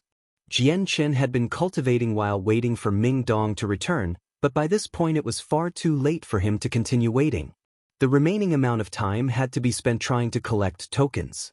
Arriving at the space gate, he looked at the mysterious array formation on the ground before letting out a single breath. After packing up his things, he left the valley. Jian Chen spent a day observing the array formation on the space gate, but because of the extremely mysterious pattern, he had given up. It contained a complex design and what might seem to be the mysteries of the world. It was almost as if each stroke of the array was pulling at the laws of the world that mystified Jian Chen with his limited comprehension of it. After leaving the small valley, Jian Chen wandered through the poisonous cloud while following the way back to when he had first arrived here with Ming Dong. Because of the poisonous cloud, the mountain was quite barren with very few plant life remaining. Every so often, Jian Chen would come across some poisonous plants, but those were exceptionally rare. As he walked through the mountain range for 2 hours, A rustling sound could be heard coming from the distance in a concentrated amount. Upon hearing the sound, Jianchen stopped his movements and immediately turned toward the noise with a serious look. Because of the dense clouds, he could see less than 100 meters away. Quickly, a big shadow could be seen within Jianchen's line of sight. The shadows were like a current, with each different shadow moving along in a stream. Looking at the black figures, Jianchen's face changed. There was a single thumb-sized ant, and in the air, several other fist-sized ants with wings were quickly flying over. So those are God-killer ants? Jianchen cried out before running away from them without hesitation. The God-killer ants were well known within the continent. They were a strange race that weren't exactly magical beasts. By itself, a single God-killer ant was not very strong. When they grouped up in large numbers, even a Heaven Saint Master would be surrounded and lose their life. So an Earth Saint Master like Jianchen would have no chance. God-killer ants were very poisonous creatures and were also immune to the vast majority of poison. Very few would be able to do damage to them, and their outer skin was extremely thick and hard like steel. Anyone lacking in strength wouldn't be able to kill one. Furthermore, these God-killer ants were capable of even swallowing Saint Force. Thus, anyone using Saint Force to protect themselves would be seen as nothing more but a decorational piece to these ants. Jianchen remembered reading about them within his books. Each one of them agreed that the best way to deal with them was to run away as far as possible. The venom of a God-killer ant had an extremely strong anesthetic effect. The moment one was bit, the venom would circulate around the body and cause one to feel weak. They wouldn't be able to run away and could only wait for the God-killer ants to gnaw away at their bodies until even the bones were gone. In the case one was bitten, then the probability of survival was 0% unless a miracle happened. Jianchen flew from the mountain range as fast as a wind-fueled fire. He had no wish to fight against the thousands of God-killer ants. From behind, the God-killer ants had already detected Jianchen's presence and began to give chase. The entire swarm began to migrate toward him in a continuous manner that would raise the hairs of anyone that heard it. In the air, fist-sized winged ants traveled faster than their grounded counterparts and led the chase after Jianchen at a speed that was far faster than what Jianchen was traveling at. Jianchen's speed was at the fastest he could travel. Flying through the mountain range, he tried to go faster, but despite getting a boost in speed after becoming an Earth Saint Master, the precipitous terrain of the mountain was far too uneven for Jianchen to build up proper speed. This was in no way better than the ants that were flying at him. Not too long after, Jianchen had been overtaken by a few God-killer ants. Without a choice, he took out his light wind sword and began to strike out at them with several thrusts. With a series of metallic sounds, a large amount of the God-killer ants fell from the skies. Their bodies split in two with black blood spilling out. Because of this delay, several other ants had already surrounded him. Several ants stepped over the dead bodies of their swarm and charged toward Jianchen without fear. Jianchen's light wind sword continued to swing outward in a series of intersecting movements that not only halted the advancement of the ants, but slowly carved a way out of the encirclement. Despite this, there were a few God-killer ants that broke through Jianchen's sword and bit down onto Jianchen. The sharp teeth of one of the ants tore through Jianchen's skin that could normally prevent being slashed by a saint weapon like it was tofu. Jianchen ignored the bite and continued to slash his way out. If he were to stay trapped here, then when more ants were to gather, he would be stuck in a dead end. With a Herculean amount of effort, Jianchen finally broke free and charged away. His entire body flew out of the valley. At the same time, he raised a hand and completely smashed the head of the ant that had bitten him, causing black blood to splash everywhere. As for the venom that had entered Jianchen's body after he was bitten, the bloodstream in his body immediately purged away the venom so that it didn't cause him any harm. While the venom of a God-killer ant was scary, it was no use against the venom of the silver-striped golden snake. Close behind, the flying God-killer ants still pursued. Suddenly, just as Jianchen passed by a small cliffside, a 1-meter-wide hole in the cliff suddenly shot out a red-colored python that flew toward Jianchen with its mouth wide open. However, with Jianchen's heightened awareness, he immediately shifted his body to dodge the python. With a raised fist, he smashed it down onto the python's head. The snake fell to the floor with a stunned expression after the blow to the head. Before it could even regain itself, it was quickly surrounded by the ants and was immediately torn apart by dozens of sharp fangs. Hiss! The python cried out in pain before its body began to rip. In the next second, its body flew apart and filled the sky with its pieces. Each piece of the gigantic python was quickly taken by the god-killer ants. Numerous ants swarmed the pieces of the python, and within seconds, the python was picked clean so that even the bones were gone. Not even the spilt blood could be seen anymore. Jianchen had long since disappeared from this place and escaped to a place outside of the god-killer ant's perception. Outside the area of the poisonous mountains, a group of 20 were gathered there. Pointing at the place, each one began to guess what was inside. I say that there is definitely a treasure inside, but how do we get inside this strange place? A person asked. Just how could a godforsaken place like this have treasure? Besides, that pink mist is definitely poisonous. Just who would be able to get in? Such a poisonous mist wouldn't be here for no reason. This place is definitely strange and must hide some sort of secret. Could a strong expert be living here in seclusion? I've heard that a few of the seniors at an expert level would oftentimes install some high-leveled magical beasts and other safeguards so that they can cultivate in peace. So I'm fairly sure this is the case here. I can see your reasoning, but with this type of safeguard in place, the expert here must be a poison expert. I say we should leave this place at once. In the case that we disturb the expert here, then everything will go badly. Bah, how can you say such words? Who says we'll anger the expert or suffer from it? Haven't you heard of the words, a fateful encounter? In the case that this expert is generous, then we could possibly become his disciples and be the carps that have leaped the dragon's gate. In my eyes, this is a monumental chance. The 20 men continued to discuss among each other in front of the poisonous mist and continued to debate about just what could possibly be within. Hey look, someone's coming out. Someone's voice rang out. Immediately, everyone turned their heads to look at just who could be running out from the poisonous cloud in such a miserable manner. Chapter 295. Collecting tokens. That person isn't afraid of the poison? He must have a strong detoxifying pill or even a treasure that grants immunity. Look how weak he looks. He definitely took some blows within the mountains. I bet his strength isn't too strong. Then it's settled. Let's have him hand over his treasure or pill and go inside to check for ourselves. With so many people, we'll definitely reap some profit. The men all cheered in agreement as their faces lit up with excitement. Quickly, the figure came into view. His white robes had been torn apart, in some places blood dyed the white red. Injuries could be seen everywhere on his young body, which was covered with some black liquid, and everyone could see that this youth couldn't be any older than 20 years old. This man was Jianchen.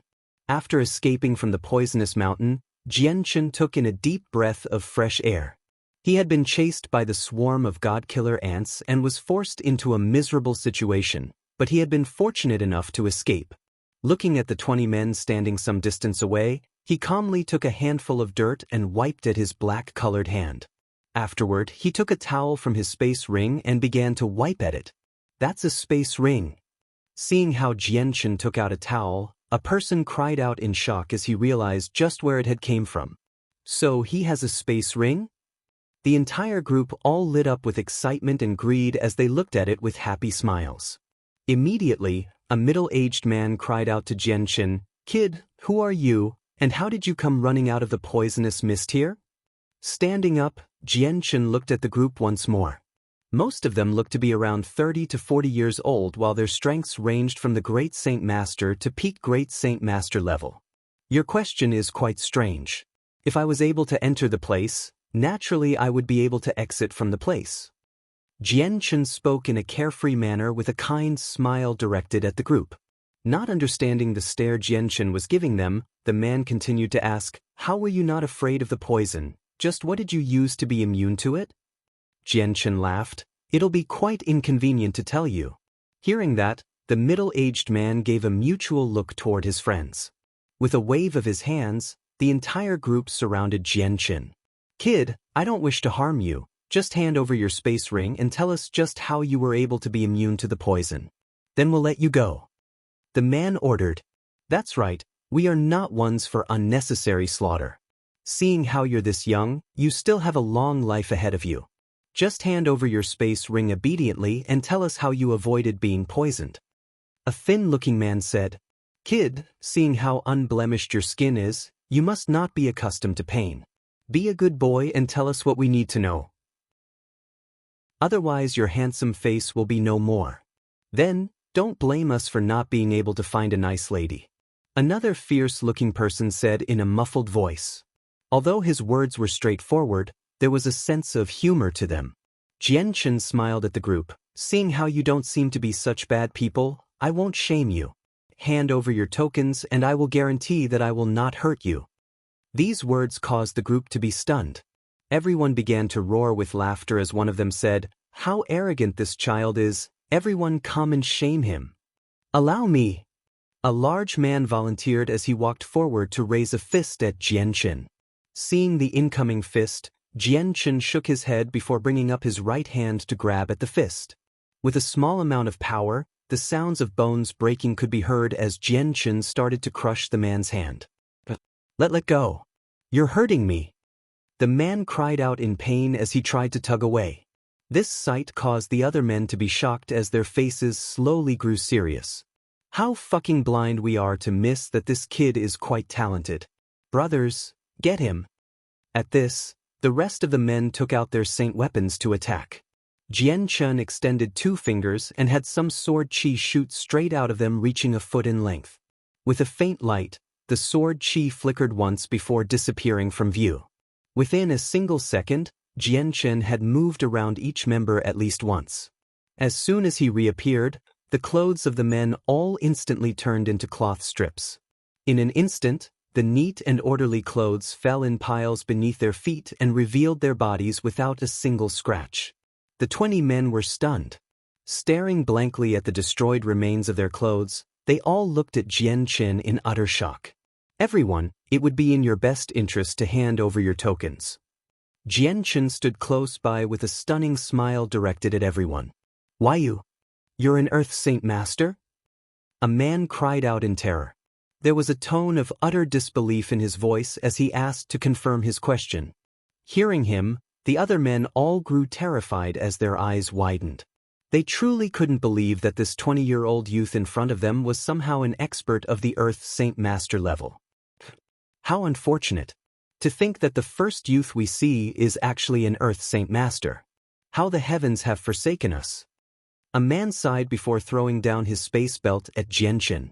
The tokens are in there. I'm afraid that you will think we're hiding something, so feel free to look for yourself. After that, the other men also threw down their space belts with some hesitation. With a heavy heart and a crestfallen look, they looked down in despair, an opposite reaction to what they had before. With that, Jianchen took out the tokens and began to count them all.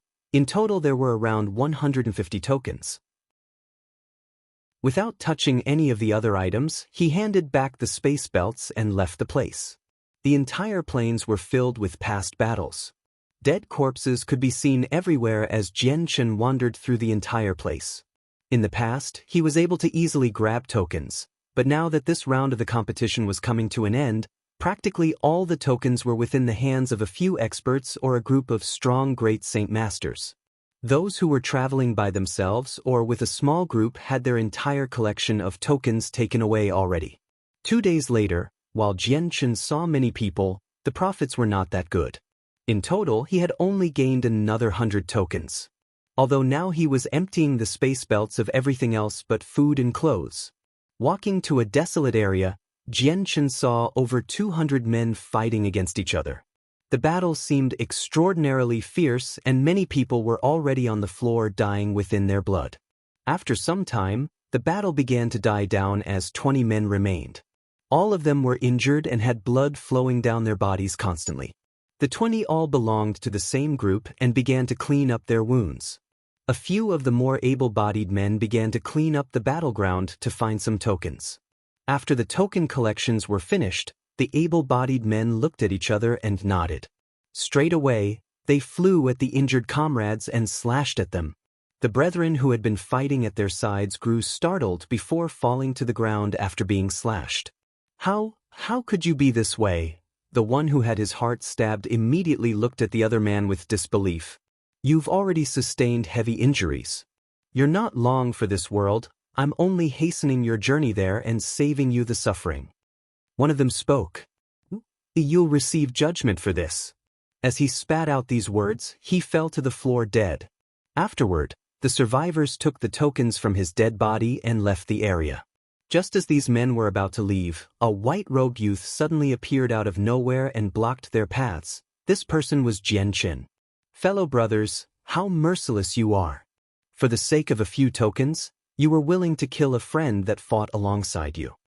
Jianchen spoke calmly without a single emotion in his voice. Who are you? Seeing Jianchen appear, everyone instantly went alert before grabbing their saint weapons as they stared at him menacingly. Your killer. Jianchen immediately lifted his arm as a 2-foot-long blade of sword qi shot from his fingers. In a flash, he flew toward the men and began to slash at their necks. Some of them were great saint masters and were completely unable to keep track of Jianchen's movements. By the time their necks had been slashed, they could only fall to the ground in shock. Walking up to the dead corpses, Jianchen counted a total of over 200 tokens within their space belts. This was much better than yesterday's harvest. Suddenly, the dirt all around Jianchen sprung up to envelop him, blocking his sight. An unknown figure with Earth Saint force all over his body shot out with his blade shining in the light as it slashed down toward Jianchen's head. With a snort, Jianchen closed his eyes so that the sand wouldn't get into them. The light wind sword immediately appeared in his hand and carved a way out in a single stroke. Ding! With the earth flying everywhere, Jianchen's light wind sword made contact with the enemy's sword with a loud clanging sound. Chapter 296, Ballistus seeing his sword meet resistance. The enemy cried out in shock before bringing back his sword once more to slash at Jianchen. Jianchen's sword disappeared again in a flicker of movement, allowing the other person could only hear the sounds of a sword being rapidly thrust at him. Despite the earth blocking his vision, with his strength, it was not too influential on his fighting ability. In a flash, Jianchen and the man had exchanged several blows before taking advantage of the man's opening to thrust his sword forward with lightning speed toward his throat. The sword was far too fast, and in an instant it was already right in front of the man's eyes. The strong amount of sword qi flicking off the tip of the sword was already starting to bite into his throat. The man cried out startled, but with his strong strength, right on the verge of his own death, he quickly brought his saint weapon back. Bringing it across his neck to protect it, he simultaneously kicked Jianchen back. The light wind sword stabbed into the man's sword and left a deep dent in it while Jianchen's left hand smashed against the man's leg with a fierce amount of saint force. Gotcha! The sounds of bones breaking could be heard as the man's leg instantly fractured. Straight away, the force of the blow sent the man flying backward away from Jianchen. Jianchen took the opportunity to leap out of the earthen enclosure and stared at his attacker. He noticed that the man was a brown-robed middle-aged man with a relatively small build but had fierce eyes. He had a long beard and a sword that was almost as long as he was tall. Jianchen stared coldly at the man. At what time does an Earth Saint Master have to attack someone from behind as a sneak attack? Hearing this, the middle-aged man snorted, Don't be so righteous. This is a survival of the fittest. Whomever gets the final victory is the winner, damned be how he does it. The man stared at Jianchen and spoke, Kid, you don't look that old, but your strength is unbelievable. So young, yet already an Earth Saint Master. Thank you for your praise. Jianchen smiled. Now do you wish to hand over your tokens, or shall I take them from you? How impudent for you to want to take my tokens.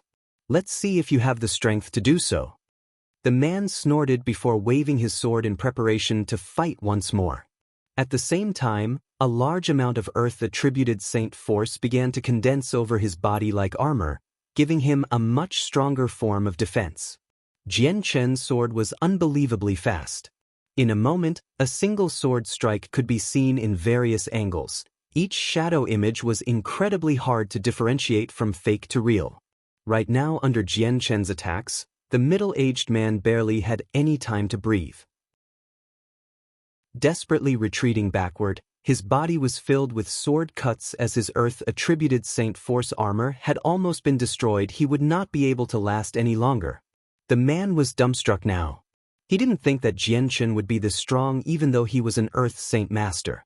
Despite them being at the same level of strength, he wasn't able to fight against him at all, especially against Jian Chen's sword. The sword was almost far too fast for him to react against, and the amount of mirror images from the sword already left him in a daze. Knowing that he was outmatched, he gave up his will to fight. Leaping away from background, he melted into the ground out of sight as a means to escape. This strange move of the man had caused Jian Chen to be stunned.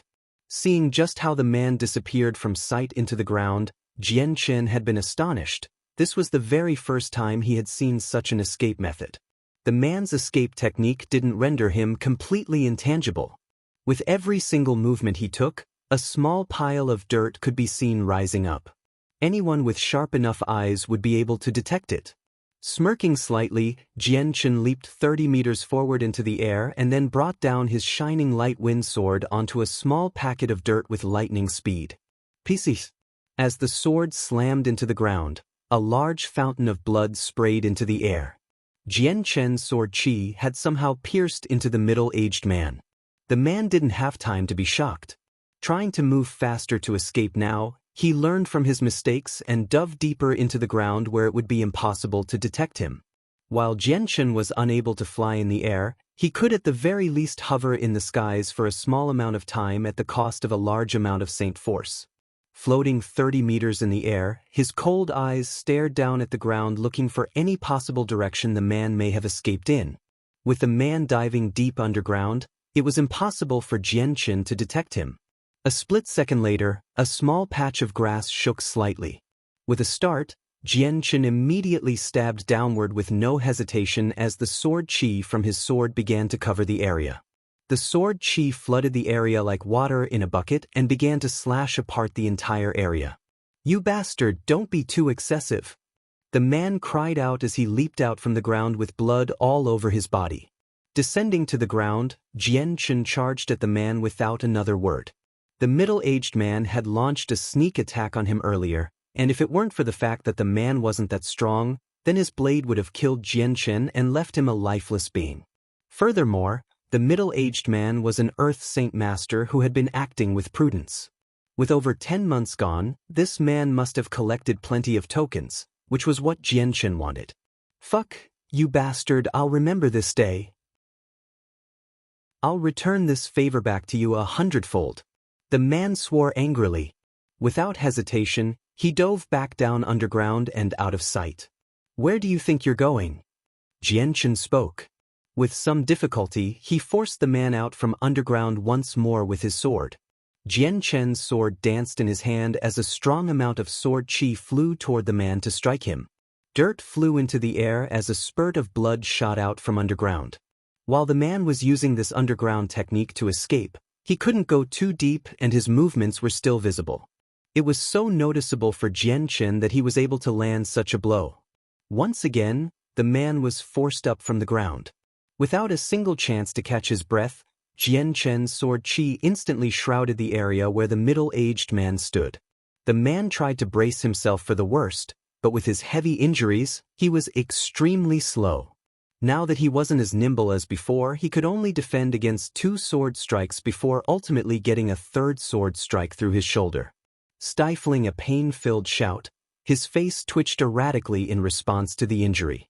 At that moment, the 4th strike came at him. With panic, the man dodged to the side, causing the sword to pass by his neck without a problem. However, before the man could react, the sword shifted toward his neck and slashed it. Pieces. Another pillar of blood shot into the air as the man's head was cut, causing blood to fly everywhere. Taking the space belt from the man, Jian Chen counted a grand total of 400 tokens. Other than that, there were also a single purple card, 3 Class 4 monster cores, and several hundred purple coins.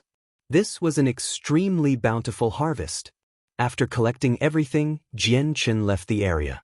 Sauntering about the plains, Jian Chen continued to collect tokens on his journey, but things weren't as profitable as they were when he had taken the tokens from the short man last time. After 3 days of traveling, Jian Chen had amassed around 500 tokens. Although he had came across countless of competitors, all of their tokens had already been taken by someone and they had been left with only the bare essentials to live. 3 days later, Jian Chen had crossed the plains only to arrive at a vast grassland. Each blade of grass was roughly half as tall as a person, making anything below the waist hard to see. In the grass, there were countless of hidden vipers. There were even some vipers around a meter wide with poison so potent, they could kill a great Saint Master in 4 hours. They were by nature very secretive, concealed in the grass without moving, they wouldn't even emit a single sound. With the support of the grass, no one would be able to detect that these vipers were there. Occasionally, Jian Chen's leg would feel a small nip, but it was inherently useless. The 1,000 immunity he had rendered him immune to the venom. At this moment, a sharp stinging sound could be heard whistling through the air. Jian Chen's eyes narrowed coldly as the light wind sword appeared to block the incoming strike. Clang! A strong shock could be felt running through Jian Chen's arm as it went numb. Glancing at what struck him, he could see a single black crossbolt made of pure steel forged in a unique way to make it even harder. Whoosh! Another whistling sound could be heard. A single arm-sized crossbolt flew out from the grass and toward Jian Chen. Jian Chen's light wind sword danced in the air as it struck against the crossbolt, causing yet another vibration to travel up Jian Chen's arm and numb it. After blocking the crossbolt, Jian Chen leaped into the air and flew across the tip of the grass in the direction the crossbolts were shot from. During that time, the crossbolts continued to fire at Jian Chen. Jian Chen would dodge each shot without blocking a single one. On the way, there had been a total of 10 crossbolts that Jian Chen was forced to knock away and 20 crossbolts he had dodged successfully. Quickly, Jian Chen arrived at where the crossbolts were being shot at only to see 3 ballistas hidden within the grass while 5 middle-aged men continued to scramble about to refill the ballistas with ammunition. Jian Chen had seen these types of ballistas before in Wake City. These were quite high quality. The force a ballista could shoot out a crossbolt it was quite strong and could penetrate through several Class 2 magical beasts with a single shot. These were even capable of killing a Class 4 magical beast, and even a great Saint Master wouldn't be able to knock aside a crossbolt shot from one of these. However, what Jian Chen couldn't imagine was how these men managed to bring these contraptions into this place. Chapter 297. Great fight. Seeing how Jian Chen hadn't been hit and was instead getting closer and closer despite the crossbolts, the men resupplying the ballistas immediately grew startled. Crap, this is an Earth Saint Master, let's get out of here. One of the men cried out at the others. Abandoning the 3 ballistas, they all scampered away in separate directions so that Jian Chen wouldn't be able to get them all at once, thus increasing their chances of surviving. Only an Earth Saint Master would be able to make their way through an endless barrage of crossbow bolts. With a cold sneer on his face, Jian Chen concentrated his sword chi to extend out from 2 of his fingers. The sword chi shot out from his fingers and flew at one of the men like a streak of lightning, before striking him straight through the throat and leaving a cavity behind. Jian Chen shot another 4 bursts of sword chi out at the men who were all running away from him. Slowly, their bodies fell to the ground, allowing Jian Chen to inspect their space belts. Afterwards, Jian Chen happily collected 30 tokens from the 5 of them with a satisfied expression on his face. For 5 great Saint Masters to be able to collect 30 tokens was an incredibly difficult task at this point. Seeing how they were able to kill countless people within this hidden area with the ballistas, the chances of anyone with the power of a great Saint Master and below surviving was a low 1%. By the second day, Jian Chen had finally made it through the grasslands, only to come across the footprints of a large group of people. Looking at their tracks, Jian Chen could estimate that there were about 100 people, truly not a small group. Jian Chen began to follow their tracks only to come across a precipitous mountain range. The mountain was barren with no traces of grass. The highest peak of the mountain was like a sword that speared into the blue sky, and seemed extremely perilous to climb. Observing the tracks once more, Jianchen began to climb up the mountain range. The moment he started to climb, Jianchen could hear the faint sounds of battle from farther away. Surveying the area, Jianchen could only see several shelters within the mountainside, but he couldn't see where exactly the fight was taking place. The sound was reverberating all over the area, making it too difficult to pinpoint the origin. Still taking in what was around him, Jianchen's eyes finally landed on a 50-meter tall mountain peak. With a sudden leap forward, Jianchen began to travel there. At the top of the peak, Jianchen could suddenly see a large group of people fighting 5 kilometers away. At the front of one group was a single azure-robed man weaving through the group of enemies so fast that they weren't able to even touch his clothes. With each strike from him, his enemies fell to the ground dead. Jianchen's eyes flashed several times as he watched the man fight. The man seemed to be a wind-attributed Earth Saint Master who was killing hundreds of great Saint Masters with ease. The battle continued for some time, until less than 20 great Saint Masters remained. Those survivors knew they were no match for him and lost their wills to fight. Throwing down their space belts, they instantly fled in every direction. Instead of chasing them, the Earth Saint Masters began to collect all of the tokens within the space belts. Abruptly, Jianchen leaped down from the 50-meter peak towards the man. Suddenly detecting the presence of Jianchen as he approached, the man could tell right away that this new person was an expert of a high level. With that feeling, the man began to collect the tokens at an even faster rate. Rapidly descending down the peak, Jianchen flew toward the middle-aged man. Within a few moments, he had traversed the 5 kilometers, and he rapidly stabbed at the middle-aged man with his sword. Unable to clean up the rest of the space belts, the man brought out his long sword and enhanced it with his Wind Saint force before slashing at Jianchen. The two saint weapons made contact with each other, causing a strong shockwave to emerge from the collision. This shockwave was so strong that a spiderweb of cracks began to appear beneath their feet. With that one strike, Jianchen's foot struck out at the middle-aged man. Jianchen's light wind sword shone with a hazy glow as he slashed at the man 3 times. The gleam in the man's eyes intensified as he shouted, "What an exquisite sword technique!" With his own sword that began to glow, he blocked Jianchen's sword. With the Wind Saint force, the man's speed was no slower than Jianchen's. The rapid movements of the two fighters and their swords began to crack the nearby rocks and even the ground, as a strong gale began to kick up. The sword in Jianchen's hand traveled faster and faster as his swordplay began to grow stranger and stranger.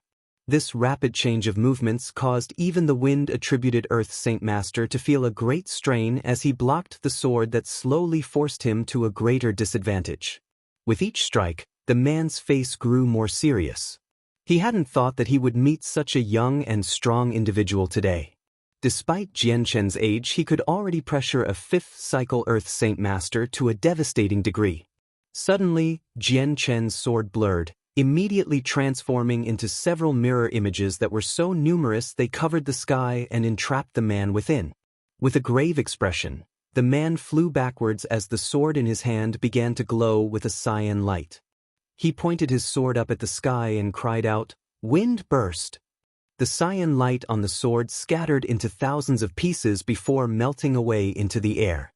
Suddenly, the area around them erupted as stones began to float into the air before forming a giant tornado with Jianchen at the center.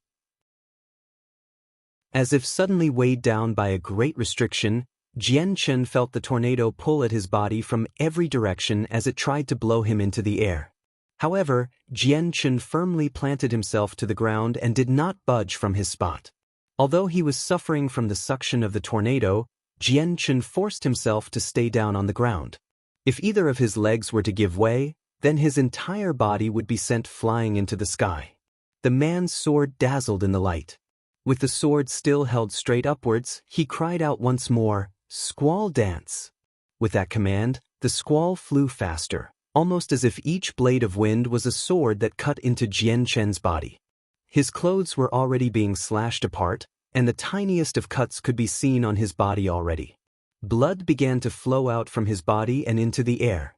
Jianchen's face grew solemn as he saw the wounds appear.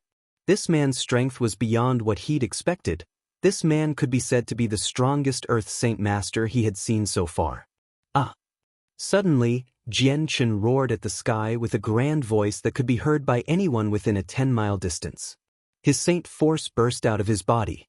With an extreme amount of effort from his legs, he flew out of the tornado so fast the ground beneath him fractured. He pointed the gleaming light wind sword in his hand at the man. There was a frightened look on the man's face. He hadn't expected Jian Chen to run out of the tornado, but with some difficulty he held his sword perpendicular to Jian Chen's sword. Clang! The two saint weapons smashed together and caused another ripple of energy to fly out, causing Jian Chen to retreat back a few steps. A bright azure and violet glow appeared around his light wind sword. With a flourish, a violet and azure-colored sword chi flew from the sword like lightning towards the middle-aged man. The man clenched his sword close to him. In the short moment the sword chi and his sword met, a hole could be seen in the middle of the sword. The man shook as a guttural groan rose from his throat and his face began to whiten. How is this possible? The man cried out as he looked at the hole in his sword with wide eyes full of disbelief. Jian Chen didn't stop to answer him. Brandishing his sword, the azure and violet sword chi flew at the man once more. His opponent looked at the azure and violet sword chi with a startled look. He knew by now that he couldn't block it and could only dodge the attack. Sliding forward, Jian Chen thrust his light wind sword towards the man. This man was not only strong, but he also had two battle skills, making him quite difficult to handle.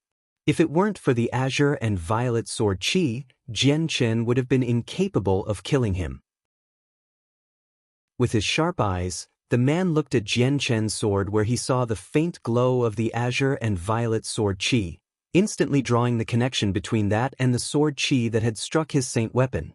The man knew that he was no match now. Without delay, the man immediately turned to flee and instantly disappeared from view. Seeing the man leave, Jian Chen let out a breath of air.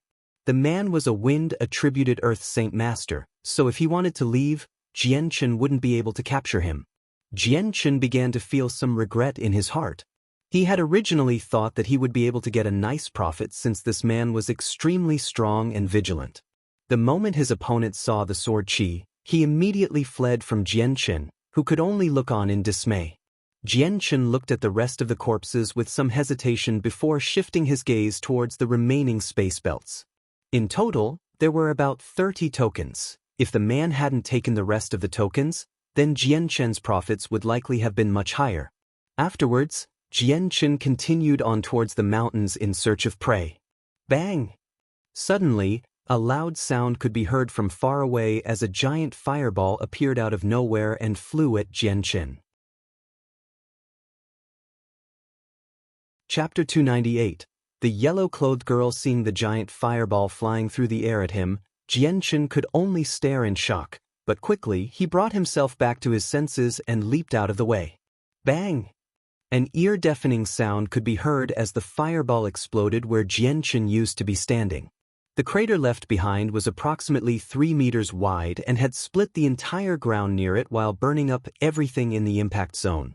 Seeing just how large the crater was, Jian Chen's eyes widened before muttering with a shocked look. This is what the impact zone of a magical crystal cannon would look like. Several seconds later, another boom could be heard as another fireball from a few kilometers away shot toward him from a nearby mountain peak. Jian Chen locked onto the peak where the fireball was shot from and immediately headed over there. In a flash, Jian Chen had reached the area and began to climb the peak to the top. The peak wasn't all that large and only had a circumference of 10 meters. Mounted on top of one of the 5-meter holes was a single pitch-dark magical crystal cannon with a 30-year-old youth facing downward. His eyes swept across the ground below for a target, but the manner in which he was doing so made him seem like a thief, making for a comical sight. When Jian Chen saw the magical crystal cannon, he had to resist the urge to sigh. He didn't think that the fireball shot at him was from a magical crystal cannon. In this gathering of the mercenaries, there had really been someone that brought a magical crystal cannon. At that moment, the youth had realized something was amiss behind him. Turning violently, he grew startled as he saw just how young Jian Chen was. But what shocked him even more was just how silent he was, sneaking up behind him as if he wasn't there in the first place. Without hesitating, the youth decided to run down the peak of the mountain in an attempt to run away. Flickering away from sight, Jian-Chen instantly appeared by the youth's side. Grabbing onto the clothes of the youth, he brought him into the air before throwing him back down to the ground. "Don't kill me, I'll give you my token." The youth had lost all hope in running away and began to beg for his life with a frantic voice. Jian-Chen stood by the edge of the hole where he threw the youth and spoke at him from above. "What is your name?" I'm called Jacob," the youth replied. Jian-Chen looked at the giant cannon still perched on the top before looking at Jacob. "You know how to install a magical crystal cannon?" "Why, yes. I've learned how to since I was small. Every single important component of the cannon I'm very familiar with. Even with my eyes closed, I'd be able to assemble a magical crystal cannon straight away." Jacob stammered out. A happy smile appeared on Jian-Chen's face. "Do you wish to live?" "I do." "Great swordsman, please let me go. I'll give up anything on me in exchange." Jacob pleaded with him almost in tears. Jian-Chen leaped down the hole and brought out a giant steel box from within his space ring, causing the hole to feel slightly cramped. Jian-Chen pointed at the box. "If you are able to show me how to assemble the essential parts, then I will let you go. Furthermore, I'll even give you a reward for it." At this, the youth had a joyful look that held a small hint of disbelief as he looked at the fantastical steel box. This is the pedestal of the cannon," Jacob muttered as he looked at the part. After hearing Jacob's words of this item, Jian-Chen let out a sigh in relief. The advanced tier magical crystal cannon part had only been in his possession for a short amount of time. Unfortunately, he had been unable to figure out how to assemble it, and it could only serve as garbage as it was now. This was finally a chance for him to assemble the cannon. Jian-Chen could feel excitement at this, since this was a powerful weapon of destruction capable of killing an Earth Saint Master. Although he was already an Earth Saint Master that could fight other ones without any significant trouble, this advanced tier magical crystal cannon would still serve some use. "Open it up and see if it can be assembled. I hope that you won't disappoint me." Jian-Chen spoke up from the side. "As long as it is a magical crystal cannon, then it will be no problem for me. Whatever defect or problem it has, I can fix." Jacob spoke with great confidence in himself as he turned to open the steel box and reveal the items within it. After opening one of the boxes, he could see that the materials used to construct this cannon were quite different. With an astonished cry, he spoke with shock. "This is an advanced tier magical crystal cannon. Good heavens, this type of cannon can fire up to 20 kilometers away and kill an Earth Saint Master. Am I going blind? This type of magical crystal cannon is something multiple countries would fight over and would spend a lot of money to buy one for themselves. Hurry up and assemble it for me. The sooner you do so, the sooner you can leave." Jian-Chen spoke impatiently. "I'll get on it right away." It was only now that Jacob remembered that his life was still in danger. Straight away, Jacob began to move both of his hands as he quickly assembled the pieces. In an hour, he had assembled and disassembled the cannon 3 times for Jian-Chen to take notes and study. Although a regular cannon had nearly 1,000 pieces to it, with Jian-Chen's intellect and cognitive ability, he was able to remember everything. An advanced tier magical crystal cannon was even larger than the cannon from before. If fastened to the same place, then it would take a whole 10 meters. Taking out a Class 5 monster core from his space belt, he spoke out happily, "Let me test out the strength of this cannon." Jacob spoke with a painful look. An advanced tier magical crystal cannon has no room for doubt. Using a single Class 5 monster core would be a waste. You should try to save those. Afterward, the energy continued to flow from the monster core into the cannon. Slowly, the cannon began to prepare to fire as an explosive amount of energy began to flow out of the cannon, giving everyone a dangerous vibe. Jacob and Jian-Chen stood to the side and watched the cannon suddenly shoot out a single burst of energy without any harm to them. Bang! Once it was done charging, the sounds of cannon fire could be heard as the cannon began to fire.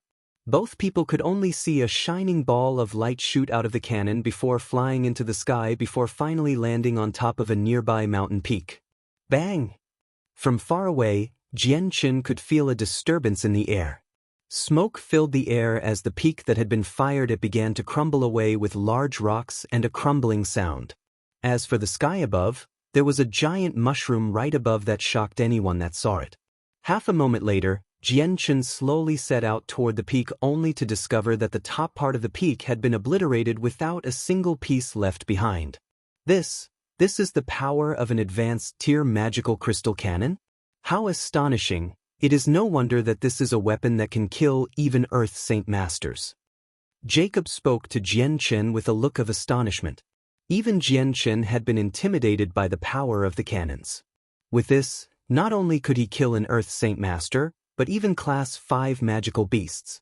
If the power of a cannon was truly as strong as they say, then even an Earth Saint Master would not be as terrifying to deal with if this cannon was used. Jian Qin took out a few Class 4 monster cores and handed them to Jacob. "You may go, these are for you." Jacob took the items gratefully before leaving quickly. Seeing how hurriedly he was traveling, it seemed as if he was worried Jian Qin might renege on his promise. Jian Qin sighed before looking at the cannon with him before finally looking at the useless parts of the cannon. After Jian Qin had disassembled the cannon and stored it in his space ring, he could suddenly detect some movement with his ears. With the light wind sword appearing in his hands, he instantly stabbed behind him. Bang! A loud explosive sound could be heard the instant Jian Qin had acted. Clenching on to his sword, Jian Qin was sent flying back before coughing up some blood. His entire body felt mushy now. Although he had originally been on a mountain, he had no idea where he was at now. Jian Qin's light wind sword fell down behind him as he let out another hack of blood. His eyes stared wide away only to discover that 3 kilometers away on another peak, there was a yellow-robed person. Since the distance was too far, he couldn't see his appearance clearly. Jian Qin could only feel shock in his heart now. The opponent was far too strong. In a single blow, he had suffered a great deal of damage, and that was when attacked from 3 kilometers away. Jian Qin immediately leaped down from the peak and began to look for shelter on the ground below. A large voice could be heard coming toward Jian Qin. Using the terrain to hide himself and his tracks, he could hear just where the other person was at. Then, leaping out from his spot, he began to charge at his target. However, the man had been anticipating Jian Qin's surprise attack. A single sword around 4 meters long had instantly appeared in his hands with a light blue color. The sword rippled with light that resembled that of a water ripple before surging with saint force. The yellow-robed person held his sword perpendicular to Jian Qin's. In an instant, the two charged to exchange several blows before retreating. Despite growing paler with each exchange, he could feel himself standing tall without yielding. His right hand held his weapon, which he pointed toward the yellow-robed figure. Just as Jian Qin saw the person's appearance, a cold glare returned the strange look on Jian Qin's face. The yellow-robed person was actually a 20-year-old lady with an appearance that could rival the immortals. Her long black hair danced in the wind behind her, but did nothing to hide the amazingly cold glare within her eyes that brimmed with intelligence. Even her eyebrows had a feeling of elegance to them. On the back of the woman was a 2-meter longbow made of gold that was giving off a golden shine, making it seem quite unordinary. Seeing this lady, Jian Qin's eyes narrowed as he revealed a thoughtful look. He didn't know why, but he had felt a feeling of familiarity when he saw her. It was almost as if he had seen her before from somewhere, but he didn't know where. The other woman stared coldly at Jian Qin. Then, in a split second, her pupils suddenly dilated as her face underwent a change. With shock, she looked at Jian Qin's face closely before giving off an enraged aura. "So it's you. You're that smelly rogue." Chapter 299. Ruler Armament. The other woman stared coldly at Jian Qin. Then, in a split second, her pupils suddenly dilated as her face underwent a change. With shock, she looked at Jian Qin's face closely before giving off an enraged aura. "So it's you. You're that smelly rogue." This yellow-clothed girl was the very same girl Jian Chen had accidentally stumbled upon when Jian Chen was bathing in the same river outside Wake City. Seeing how Jian Chen had recognized her, the girl immediately felt the memories coming back to her. Feeling intense shame, the woman felt an indescribable amount of hatred burst in her heart. With an angry shout, she charged at Jian Chen. Up until that year, the girl had never been peeped on when bathing by a man before. So that had been a bitter event where every moment of her life, she had always thought about finding the man who dared look at her body and punish him. However, after departing from Wake City, she had never found Jian Chen's footsteps, which caused her feelings of hatred to slowly leak away. Today, however, when she found him again, her heart had instantly burst with anger beyond reason. Jian Chen looked at her with a serious face. The girl's first strike had caused him to feel awe, but he had not been discouraged. Instead, his fighting spirit had been roused to the maximum. As the two exchanged blows, the girl suddenly realized something new. Right now, Jian Chen's strength was vastly different than what it was like before. An Earth Saint Master, you've made a breakthrough to that realm? Just how? In the past, your strength was far inferior to mine and you still couldn't be a match for me. It has only been a few years. Just how did you make such a large leap in strength for you to be able to be my opponent? The girl cried out in shock. She looked at the handsome face of Jian Chen, unable to take the news realistically. Despite the shock, she continued to fight Jian Chen with her blue-colored sword that continued to fire off water saint force as she fought. Miss, that accident back then was a misunderstanding. Even if we continue fighting, the outcome is not clear. Why don't we stop fighting? Despite it happening a long time ago, Jian Chen still felt that he was in the wrong. The person was a woman after all, and he had accidentally saw her most private spots. This, to him, made him very apologetic. You bastard, don't you even think about it. This miss will definitely teach you a lesson. Hearing Jian Chen mention that forbidden event, the girl howled in anger. Leaping back, she withdrew the golden longbow on her back and immediately aimed the bow at him. Straight after the longbow had been pulled back, a single arrow made of pure energy began to form. The entire shaft began to emit a large rippling force of energy as soon as it fully condensed. Jian Chen became startled at the sight. His mind instantly made the connection that it was this longbow that had been responsible for the first strike. Without a single bit of hesitation, he immediately leaped behind the peak he had been on. At that moment, the lady had already released the string and sent the energy arrow flying. The arrow immediately flew at high speed toward the peak Jian Chen was hiding behind. Bang!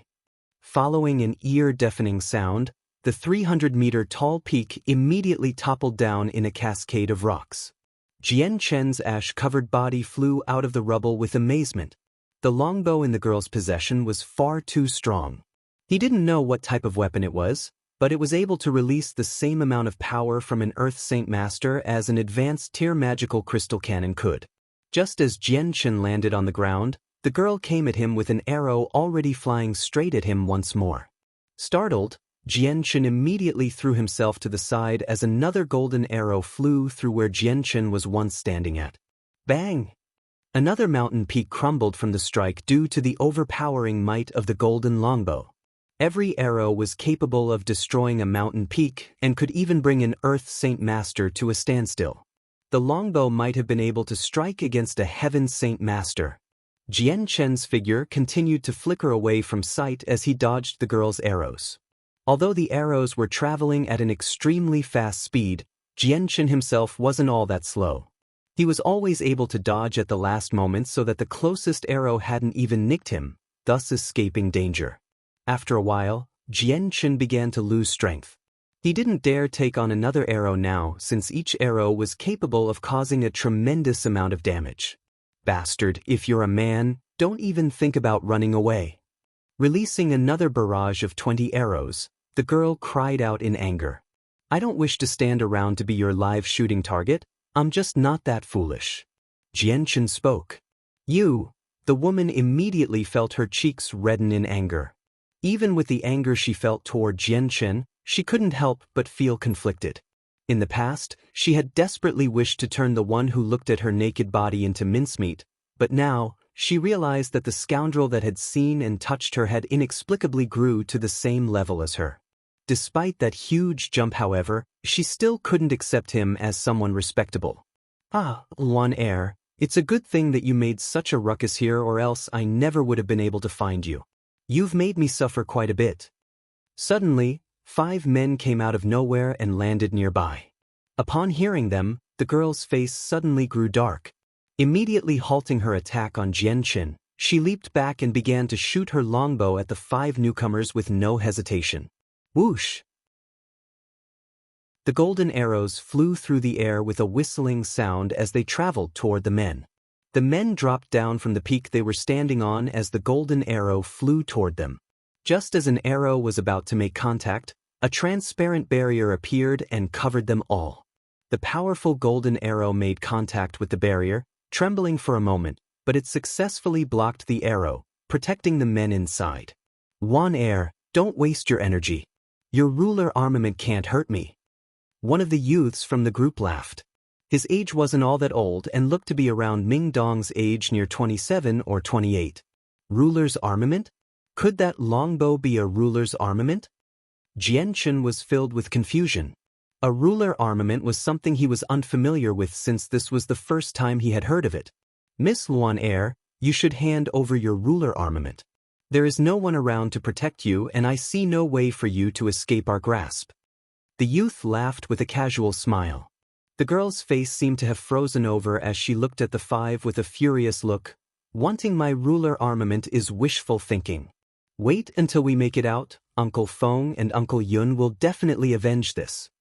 Ah, Luan Air, don't even think about the 2 old men. They will be dealt with as well. The 5 men were quickly approaching with the youth still laughing. Hearing this, the yellow-robed girl glared as she shot another 3 arrows. So your Shi family has been conspiring for our Huang family's ruler armament. The ruler armament is something our Shi family wants. Hand it over obediently and don't waste your energy. With that, there was less than a kilometer dividing the 2. During their approach, the girl continued to fire off shots one after another at the men. Their barrier continued to shake and tremble under the barrage, but the energy shock waves from the blasts continued to hit the surrounding ground and shock the eardrums of everyone there. Jianchen looked on at the longbow in mute silence. The girl was shooting arrows at an incredibly strong rate with an equally strong amount of force, but they were unfortunately too weak to break the barrier. There was not a single amount of damage on any of the 5, but now they couldn't move forward either with the increasing amount of arrows coming at them. Luan Air, don't bother yourself. Using the ruler armament uses a large amount of Saint Force. You can't keep this up for long. The moment your Saint Force is gone, then your fate is in our hands. The youth holding up the barrier laughed evilly as he stared at the girl with obscene eyes. The lady continued to shoot arrow after arrow at them. With each shot, the sounds reverberated throughout the mountain range. The shots were extremely loud and had attracted many men. Every man proceeded to cautiously hide in faraway places. Watching from afar within the barrier, the 4 men behind the barrier inched toward the sides. In an instant, they charged from the barrier toward the girl from every direction. Immediately reassigning her target, the girl shot a single arrow that flew at one of the men with a golden light. Following an explosive bang, the man flew away with blood coming out from his mouth. Following the violent twang of the bowstring, another arrow was shot forth and pierced through the chest of another.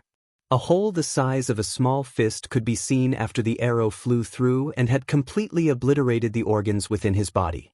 Even as the girl killed 2 of the 4 in a short amount of time, the other 2 men had already traveled to the side where the girl was.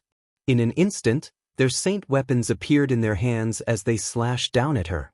The longbow was useless in close range, so the girl put away her longbow on her back and pulled out her blue sword once more to fight with the 2 men. Luan Air, who's going to save you now? At that moment, the youth that had been maintaining the barrier immediately charged forth with a bright red spear ready to strike. While the youth wasn't that old, he along with the other 2 men were all Earth Saint Masters. With the fight being 1 versus 3, she had quickly lost any advantages she had. Adding on to the other side's battle experience, she couldn't do anything but be slowly forced back. Chapter 300, Seal of Treasure Mountain, Luan Air, you can't hold on for much longer now. Hand over the ruler armament obediently and don't resist. The youth laughed again with a carefree smile as if the ruler armament was already his. Sure, Xiangran, you are dreaming if you think you'll be able to get my ruler armament. The girl shouted angrily as she turned toward Jianchen. Scoundrel! If you help me deal with them, then I'll write off our differences. Hearing the girl request for help, the youth's face grew dark as he looked at Jianchen dangerously. This is a personal grudge between the Shi family and the Huang family. If you try to intervene, then be prepared to face the consequences. This is the grudge between our two families. If an outsider dares to intervene, then they won't be able to live another 3 months. The other male fighting the girl cried out in anger as he moved about in his black clothes. Anyone not related to this matter should leave immediately or else face the wrath of our Shi family. Any one of our hated enemies will be eternally hunted down. The second man with a scar on his face roared as he tried to intimidate Jianchen. Although they had the superiority in numbers, they desperately wanted the ruler armament. At such a crucial moment, they didn't want another mishap to happen. In the case that they could take hold of the ruler armament, then they would have nothing to fear. Within the gathering of the mercenaries, no man would be able to threaten them if they were to use the ruler armament. Jianchen stood right where he was in complete disregard of the men's threats. Looking at the girl being pushed back, Jianchen began to hesitate for a moment on whether or not he should help her avoid this calamity. Although the past event had caused Jianchen to feel some guilt, he hadn't forgotten about the heavy price he had paid in the past. The two elders had caused a tremendous amount of damage to him, so severe that he had almost no chance of survival. Adding on to that, the girl had also tried to attack him from afar with arrows of unbelievable strength. Then she had shot more than 20 arrows at him, causing him to feel a good amount of anger. A miserable cry could be heard as the girl wasn't able to dodge in time and took a slash to her arm. Right now the 3 men were advancing in on her from 3 different directions, making it nearly impossible for her to escape. At this sight, Jianchen knew that the girl wouldn't be able to last any longer. Throwing away his hesitation and biting his lips, he made his decision. With his light wind sword, he flew into the encirclement and blocked the sword of the black-robed man. So you dare to get in the way of our Shi family? You must be tired of living. The man roared. Kid, it's too late to run now. The long spear-wielding youth thundered at Jianchen while lashing out at the girl with a malicious face and an angry roar. Refusing to listen, Jianchen began to launch a fierce amount of sword chi from his sword to the black-robed man. Using his axe, the black-robed man waved it in order to block the incoming attack. In the end, his axe wasn't fast enough for Jianchen. In 2 moves, he was completely overwhelmed by Jianchen. Just as he tried to swing his axe, Jianchen's sword thrust forward with such a speed that the man wasn't able to recall his axe in time. The sword immediately pierced through his throat with the tip of the sword, causing droplets of blood to come dripping out. The black-robed man looked at Jianchen with a rigid look of disbelief. He couldn't believe that Jianchen had been so fast for him to be unable to even react to his strike. Third eldest. Seeing the black-robed man die, the other man fighting the girl immediately flew into a teeth-gnashing rage with eyes that overflowed with killing intent for Jianchen. Even the nearly 30-year-old youth had been caught off guard by this. He didn't think that such a young youth like Jianchen would be able to kill an Earth Saint Master so quickly. Such a strong fighting strength like this had even caused him to feel some fear. My friend, there is no need for you to incur the anger of our Shi family. Could it be that you've forgotten about how this girl has treated you? If you join hands with us, then if we can deal with this girl, our Shi family will reward you heavily. The youth spoke out to Jianchen. Spare him your lies. The men from the Shi family have always been despicably shameless. Your words are nothing but empty. Once you've killed a member of the Shi family, then they will never let you go. The girl was afraid that Jianchen would help them and began to talk quickly. Jianchen continued to have that cold, impassive look on his face as he pulled the sword out from the black-robed man's throat. He had ignored the words from both sides since he had long since made his conclusion. Immediately running toward the other man fighting the girl, His sword flashed like lightning in an attempt to strike at him. "You're seeking death." At this, the youth cried out in anger as his face clouded over. He hadn't thought that the youth would refuse his sweet-sounding invitation. This was a heavy shock to him and caused him to feel extremely angry as well before feeling a strong amount of killing intent overtake him. Jian Chen's light wind sword flew at the man with multiple mirror images that covered the sky with the sheer amount of them. It was hard to tell the difference between real and fake, and even if the man could tell, it would disappear in the next second as the sword came ever so close to him. The man grew serious at this sight. Immediately closing his eyes, he allowed his spirit to feel out the sword's true trajectory as the giant sword in his own hand began to pulsate with saint force. Jian Chen's light wind sword continued to strike forward one movement at a time. Each thrust was inconceivably fast and seemed as if it was just one huge blur. Anyone on the outside would only see Jian Chen was striking once, but in reality he had already struck out several times in a single movement that made it seem like one. With such a fast speed like this, the man would be unable to block all of them and could only defend himself a few times before the sword strikes increase anymore. "This opponent is too strong. Lord Shi, please activate the barrier." The man cried as he retreated away from Jian Chen. His voice had already begun to tremble in fear as he felt his neck start to bleed from being nicked several times. Hearing the frightened yelp of the man, the youth looked on in alarm. Hastily, he looked at Jian Chen and the man's fight only to see that the man was slowly being forced back away from Jian Chen while defending himself blindly. At the same time, the girl he had been fighting turned to look at Jian Chen with her bright eyes. With a look of disbelief, she too felt shocked from such a scene. How can this be? His strength has suddenly become something completely amazing. He wasn't like this before, and even then he was already injured by several of my arrows before. The girl was in shock. Then, a light went off in her head as she thought, could it be that he was holding back his strength when he was fighting me? "Kid, you've ruined a major affair with our Shi family. We will definitely not forgive you for this. Even if you run to the ends of the earth, our Shi family experts will dismember your body limb by limb." The youth roared with anger. Each word had been angrily gnashed out for emphasis. Even as he spoke, a transparent barrier suddenly came into view and protected his entire body.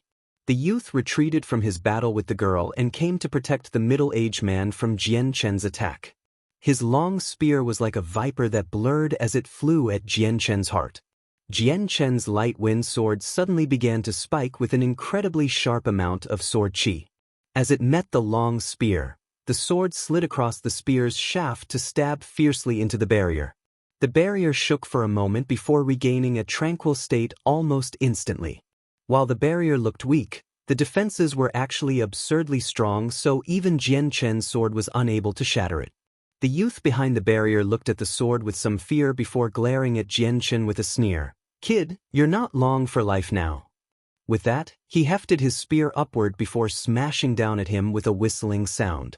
Without a single word, Jian Chen dodged the spear before turning toward the middle-aged man. With a silver light, his light wind sword flew at his throat. The middle-aged man was still feeling some fear from Jian Chen's sword, so he could only try to defend himself from Jian Chen. When he saw Jian Chen's sword come at him, he lifted his sword up in a protective manner while throwing himself back to allow the barrier to protect him. Although being beaten by a 20-year-old youth was extremely embarrassing for him, compared to his life, what use was face or money? Just as the light wind sword made contact with the man's sword, the very tip immediately broke through the sword and stabbed into the man's heart. A large amount of the sword qi within the sword burst outward and completely destroyed his heart and the other inner organs. The man's body immediately locked up rigidly as blood poured out from his wounds. Even in death, his eyes stared at Jian Chen in utter shock before slowly falling to the ground, dead to the world. "Why?" The youth hidden behind the barrier went ashen in the face while trying to say something. Both of his eyes spat out metaphorical fires as he stared at Jian Chen with pure hatred that was unmatched by any other feelings he had ever felt before. Before, he was in great shape without any major problems. He had thought that his plan was already perfected and the ruler armament was already in his hands. However, at this crucial moment, Jian Chen had appeared and turned back the situation. His completed mission had instantly gone up in smoke, and he had even lost 2 of the Earth Saint Master experts with him. Shi Xiangran, I don't see any way for you to take my ruler armament now. The girl spoke with relief in her heart as she stared vehemently at the youth.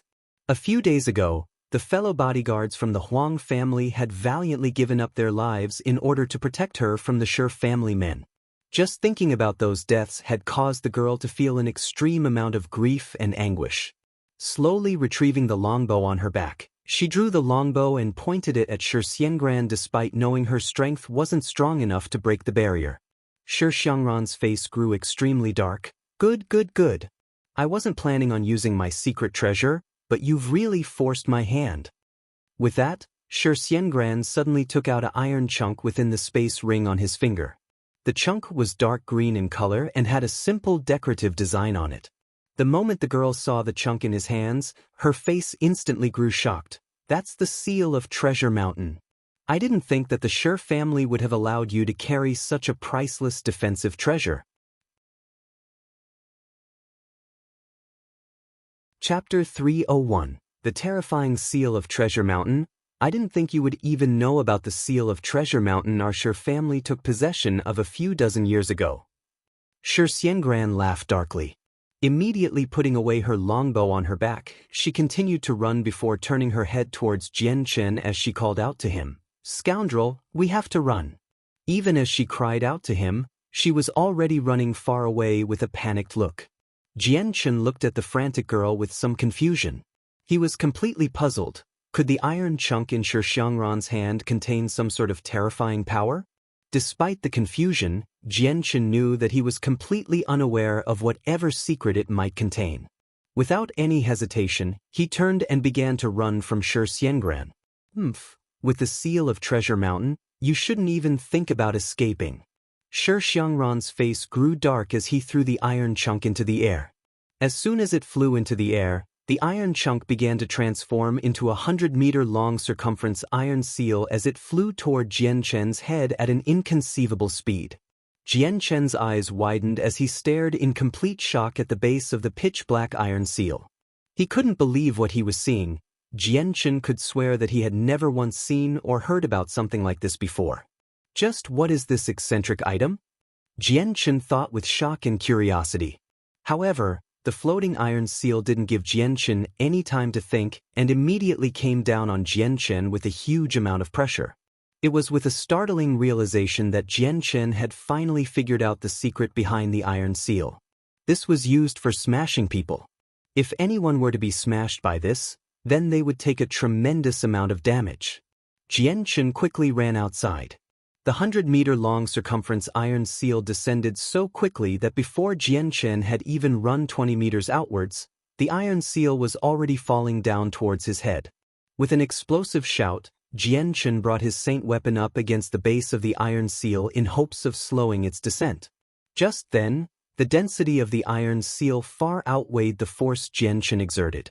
With a bang, the seal slammed Jian Chen's body down through the earth, leaving behind an unbelievably deep crater. In front, the shocked girl saw that Jian Chen had been pressed into the ground. Flustered, she stopped running and immediately cursed out loud, "You scoundrel, how could you be this stupid? I told you to run, but you stood there like an idiot. An idiot's death. That's what you deserve. You dared to go against our Shi family, so this is where you depart from life and die like the beggar you are." Shi Xiangran spat as he stared at the crater left behind by Jian Chen. The strength of the seal of Treasure Mountain was clear to see. Ever since the Shi family had gained control of it, it sat within their secured treasure room, its legend passed down from generation to generation. Up until now, its strength had been unimaginable and never had there been an Earth Saint Master that was able to survive a single impact. Shi Xiangran lifted his hand, causing the floor ahead of him to start trembling. Immediately, the giant seal began to lift up from the ground. It shrank back down to a chunk the size of his fist and landed in his hand. After securing his treasure, Shi Xiangran turned back to the dead, middle-aged men behind him and took their space belts. Then, with the barrier still activated, he turned to chase after the girl. Just as the seal left the crater to return to Shi, a muddy figure suddenly flew out of the hole like a lightning bolt and stabbed at Shi with his sword Qi-enhanced sword. Shi was extremely shocked, but with his strength as an Earth Saint Master, he could react in time to respond. Holding out his long spear in front of him, the barrier reactivated once more. With the barrier activated, the silver sword continued to be pushed back farther and farther away from his body. "How did you not die?" Shi cried out as he looked at the muddy figure. This type of result wasn't something he had expected to see. Seeing how his attack was repelled by the barrier, the muddy Jianchen could only sigh in disappointment.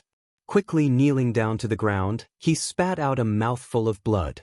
Shi sneered at the sight. "You are the first Earth Saint Master to not die from the seal of Treasure Mountain. Be proud of that achievement. It would seem that the seal has done a good amount of damage to you. Then allow me to use the seal once more to end your life. An Earth Saint Master can't take a second hit from this. You should have no regrets with your death this time." With this, Jianchen narrowed his eyes. Having learned his lesson, he quickly began to retreat backwards. The seal of Treasure Mountain immediately enlarged before flying towards Jianchen. The overwhelming pressure from the seal almost suffocated Jianchen. After taking a single hit from the seal, Jianchen finally understood just how strong this strange seal was. If he were to be smashed by this seal once more, then it would all be over. Even if he didn't die, he would be forced to his dying breath anyway. Damn it all, what kind of an object is this for it to be so strong? And just why haven't I heard of such a thing before? Jianchen cursed as he looked at the giant seal flying towards him. Even when he was in Kargath Library, he had never seen any information about such a thing. The seal of Treasure Mountain flew at tremendous speeds, and with Jianchen's injuries, he could not run as fast as before. This meant he would not be able to outrun the seal. Even now as he glanced back, the seal was already quickly approaching him. Whoosh whoosh whoosh. Suddenly, a concentrated amount of fire could be heard as a series of golden arrows flew through the air and smashed against the seal. Bang! Following the loud bang, the iron seal began to shake for a moment before flying at Jianchen at a slightly reduced speed. Seeing how the iron seal was about to end Jianchen's life, the yellow-robed girl immediately stopped running and withdrew her longbow to shoot at the seal with frightening speed. Each arrow allowed Jianchen another moment to run away to escape from Shi. "You repulsive wench. Wait until I grab a hold of you, I'll definitely torture you to death." Shi glared at the girl with a malicious look as he roared and gnashed his teeth in anger. "Scoundrel, hurry up and get to where I am." The girl ignored Shi and cried out for Jianchen to follow her. After hearing the girl, Jianchen didn't hesitate any longer and immediately threw himself in her direction as the iron seal followed close behind. She continued to pull back her bowstring, and arrow after arrow continued to fly at the seal, causing multiple explosions to rock the air. With the girl's assistance, Jianchen finally pulled far away from the seal and arrived where the girl was. "Hurry up! The seal of Treasure Mountain is incomparably strong. If it smashes into a Heaven Saint Master, even they will take on heavy damages. It's a good thing that Shi Xiangran's strength isn't that high, otherwise he'd be able to use the seal of Treasure Mountain to its fullest potential." The woman cried as she continued to fire arrows at the seal while retreating backwards. The seal of Treasure Mountain's advance was slowed as each arrow shot by the girl exploded upon impact.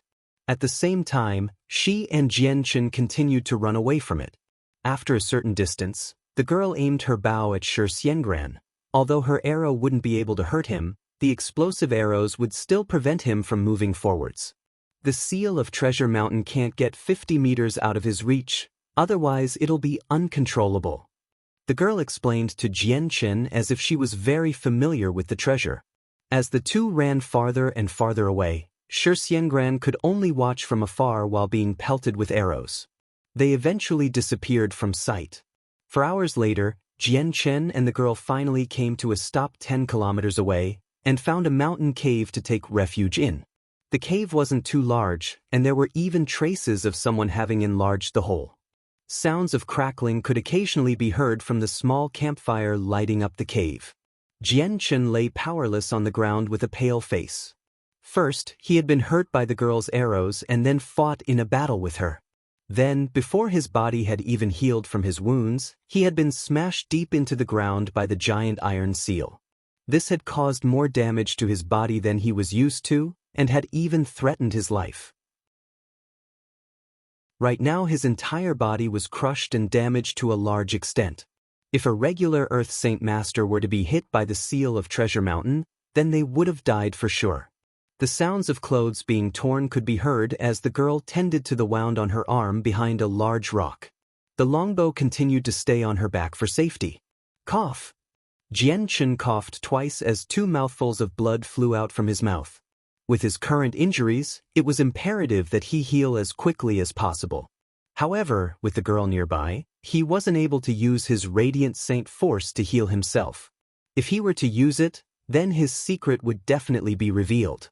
Jianchen didn't want his secret regarding the Radiant Saint Force to be revealed, since everyone knew that Radiant Saint Masters were completely inept in martial arts. They could be said to be extremely weak. Since he was an Earth Saint Master and his aptitude with the Radiant Saint Force wasn't bad at all, then there would definitely be a lot of trouble for him if it were to be revealed. If he were to silently endure the pain and try to circulate his inner Saint Force, then his healing factor would be somewhat accelerated. At that moment, the girl came out from behind the stone with her wounds all dressed.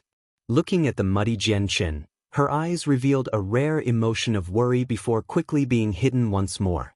Holding out a single white jade bottle toward Jianchen, she said, "This is my family's secret healing panacea.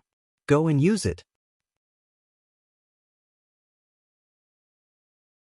Chapter 302. Legend of the Ruler Armament. Taking the jade white bottle into his own hands silently, Jianchen poured the contents into his mouth. Right now he couldn't use the Radiant Saint Force to heal, so he desperately needed to use medicine to heal. Plus, with his 1000 immunity, he wasn't afraid of the girl handing him any type of poison. The contents of the bottle weren't in pill form and was actually in a liquid form which tasted rather bitter. Jianchen poured the liquid within his mouth in one go and swallowed. The moment it entered his body, a warm sensation traveled through his body slowly before covering every single part of it. Feeling a great change happen within his body, Jianchen closed his eyes to allow the healing process to begin. However, he still maintained a strong vigilance to the outside world. Although he and the girl were now on equal terms, but who could guarantee that nothing would happen?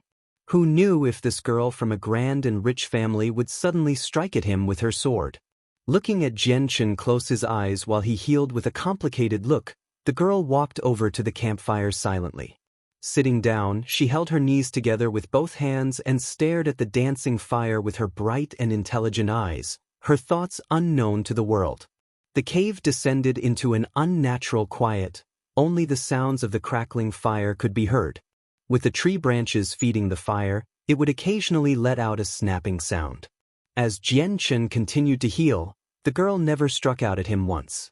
Instead, she sat by the fire and continued to watch the flames dance absent-mindedly. 4 hours later, Jianchen opened his eyes and crawled up in a sitting position with some effort as his arms leaned against the cold cliff walls. After these 4 hours of treatment, he had completely absorbed the healing properties of the medicine. Although he was still far away from being completely healed, he was at the very least stabilized for now. Noticing the yellow-clothed girl sitting by the fire, his eyes latched onto the golden bow on her back. "Could you tell me just what type of weapon that bow is on your back? How is it possible for it contains so much strength? And the man that was chasing you with the seal of Treasure Mountain, just what type of weapon was that? It's plain to see that it's not your saint weapon, but the power was completely terrifying." Jianchen asked with curiosity as his heart raced to hear the answer. Hearing that Jianchen was awake, the girl tilted her head up to look at Jianchen before immediately turning back to the dancing flames without a word. Jianchen didn't ask again.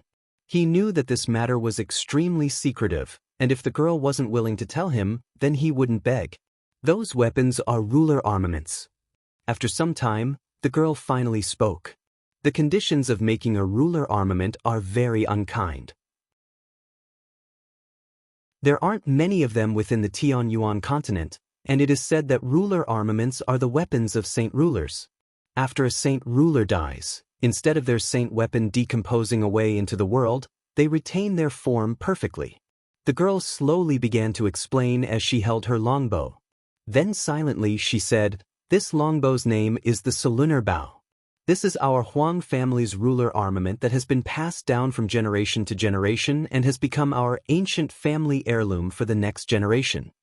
If this ruler armament was formed by a saint weapon, then it is no wonder it's this strong." Jian Chen thought to himself. The seal of Treasure Mountain within Shi Xiangran's hand is also a ruler armament. Although it isn't as strong as my Solunar Bow, combined with his superior strength, he is already a second cycle Earth Saint Master. With the seal of Treasure Mountain, he is much stronger than me even with my Solunar Bow. The girl explained. What is that barrier he has on him? Jian Chen continued to ask. If it weren't for that barrier, then he would have killed Shi Xiangran already. That barrier was something a saint ruler put on him. Its defensive ability is remarkably strong, so even my Solunar Bow is unable to break it. The girl narrowed her eyes. Regarding the barrier of Shi Xiangran, she felt like having a headache each time she heard about it. Is there any way for us to break it or for it to fade away? Jian Chen asked. The girl said, if there is, then I'm unable to do it. If the barrier is attacked with an attack far beyond what it can handle, then it'll naturally shatter. Other than that, the barrier will fade away with time, but how long it'll take for that to happen, I don't know. Gnashing her teeth, she spoke angrily. If it weren't for the barrier protecting Shi Xiangran, I would have shot him dead a long time ago. How vile the Shi family is. For them to use the gathering of the mercenaries to steal our Huang family's ruler armament. It's unfortunate that my fellow family had fallen prey to the evil schemes of the Shi family for the sake of allowing me to run away. Just wait until we're out, then I'll have Uncle Feng and Uncle Yun avenge the death of my family members. The girl spoke with an angry promise. Hearing that, Jian Chen laughed. I'm sure that I heard Shi Xiangran say that he will have men deal with your two uncles, leaving you unprotected. Clenching her fists tightly, she spat out, abominable Shi family. They continue to try to take our Solunar Bow, they must have planned everything out. Jian Chen couldn't help but to take in some delight from this. Shi Xiangran has that barrier protecting him, making him intangible. Along with his ruler armament, he has truly come prepared. It would appear that your Huang family's Solunar Bow is destined to fall into their hands. The girl snapped as she flew up with her arms raised as she stared vehemently at Jian Chen. You should learn to be quiet, you scoundrel, or else see what happens when I'm through with you. All I'm saying is the truth. Jian Chen had no fear as if he felt secure in his knowledge. You. The girl continued to stare angrily at Jian Chen for a while before finally sighing and walking to the entrance of the cave. Her departure was what Jian Chen had wanted. Using his hearing to listen to see how far away the girl was, Jian Chen began to use his Radiant Saint Force to heal himself. The Radiant Saint Force began to gather slowly and illuminated the dark cave in an instant. The Radiant Saint Force began to condense into a milky white light that made the inside of the cave seem as if it was daytime. Within this previously dark cave, the Radiant Saint Force would have caused anyone that noticed it to instantly become awake. The bright light was as fierce as the sun itself, but while it continued to shine brightly, the sight was not intense on the eyes. Controlling the Radiant Saint Force required the usage of spirit. With Jian Chen's spirit increasing in amount and quality after he made the breakthrough to become an Earth Saint Master, his spirit had become more refined. It could be used to improve his usage of the Radiant Saint Force to an even higher height. And so not only was the Radiant Saint Force even richer in quality, but the time to make it was less now. Another 2 hours later, the Radiant Saint Force had completely healed Jian Chen at a rate that could only be described as miraculous. Now that Jian Chen's health was back to normal, he immediately leaped up from the ground and took out a water canteen from his space ring. Shedding off his clothes, he began to clean himself. This source of water was something Jian Chen had planned since the beginning. Since his space ring was spacious enough, he had been able to collect plenty of water gourds that weighed at 25 kilograms each. This was enough for him to last a while even in the most dire of circumstances. Hua hua! The ice-cold water splashed against Jian Chen's head as the remaining filth flowed away from his body. When the water hit the ground, it made a splashing sound as it scattered in every direction with a sharp and loud sound. At this moment, the yellowed-clothed girl was sitting on a rock right outside the cave entrance with a look of worry. She was concerned about the words Jian Chen had said to her. The Shi family were definitely prepared this time, and while Uncle Feng and Yun were both quite strong, the Shi family had plenty of experts that could fight against those two. If the words of Shi Xiangran could be trusted, then their family had already employed some people to deal with the two. If this was the case, then she would have no one to rely on. In this place, Shi Xiangran still had that defensive barrier, so her Lunar Bao wasn't able to do anything against him despite its power. At this moment, the seal of Treasure Mountain was a ruler armament as well. In the case that Shi Xiangran were to use it against her Lunar Bao, then she would have no opportunity to strike at him. Although it could be said that she could use her Lunar Bao against his barrier, at the very most it would be a stalemate for a small amount of time. She couldn't use the Bao forever since it would drain her Saint force at an incredible rate. I'll definitely protect the Lunar Bao. If worst comes to worst, I'll have to rely on Mercenary City and wait for the clan to help. I doubt the Shi family would dare to fight against Mercenary City for it. The girl spoke in an icy tone. At this moment, a strange sound could be heard inside the cave. Immediately, the girl turned toward the sound confused as she stared within the dark abyss of the cave. How strange, how could there be any sound? The scoundrel is heavily injured, so he shouldn't be able to move at all. With an uneasy heart, she began to quietly move toward the insides of the cave. At this moment, Jian Chen had just finished bathing himself. Although the girl was walking deeper into the cave, she wasn't leaking any killing intent, imposing aura, or any dangerous thoughts. Because of the heavy sounds of the water hitting the ground, Jian Chen had been unable to detect the sounds of her walking in. Quickly, the girl continued to walk in with a curious expression. Walking in with a cautious attitude, the moment she clearly saw the scene inside, her face immediately froze. In that instant, she could see that Jian Chen had just finished showering and was completely naked. "You rotten scoundrel!" The girl was quick to react and shrieked with a loud sound. "Guadong!" The gourd that Jian Chen had above his head immediately fell to the floor with a crashing sound as it broke. Quickly, Jian Chen grabbed a set of clothes from within his space ring and flew to a dark corner of the cave. Not even caring for the wet droplet on his body, he hurriedly began to dress himself. By that point, the girl had already covered both her eyes with her hands as she looked elsewhere. Her beautiful face had instantly turned bright as her heart couldn't help but beat wildly. You're tuning in to the Passion Pages YouTube channel. We're so grateful for your support, and don't forget to subscribe to join us on this incredible journey through captivating stories. Your generosity through donations truly makes a world of difference, as it's the primary source of revenue that allows me to expand and enhance this channel for you. Thank you from the bottom of my heart for being a part of this adventure.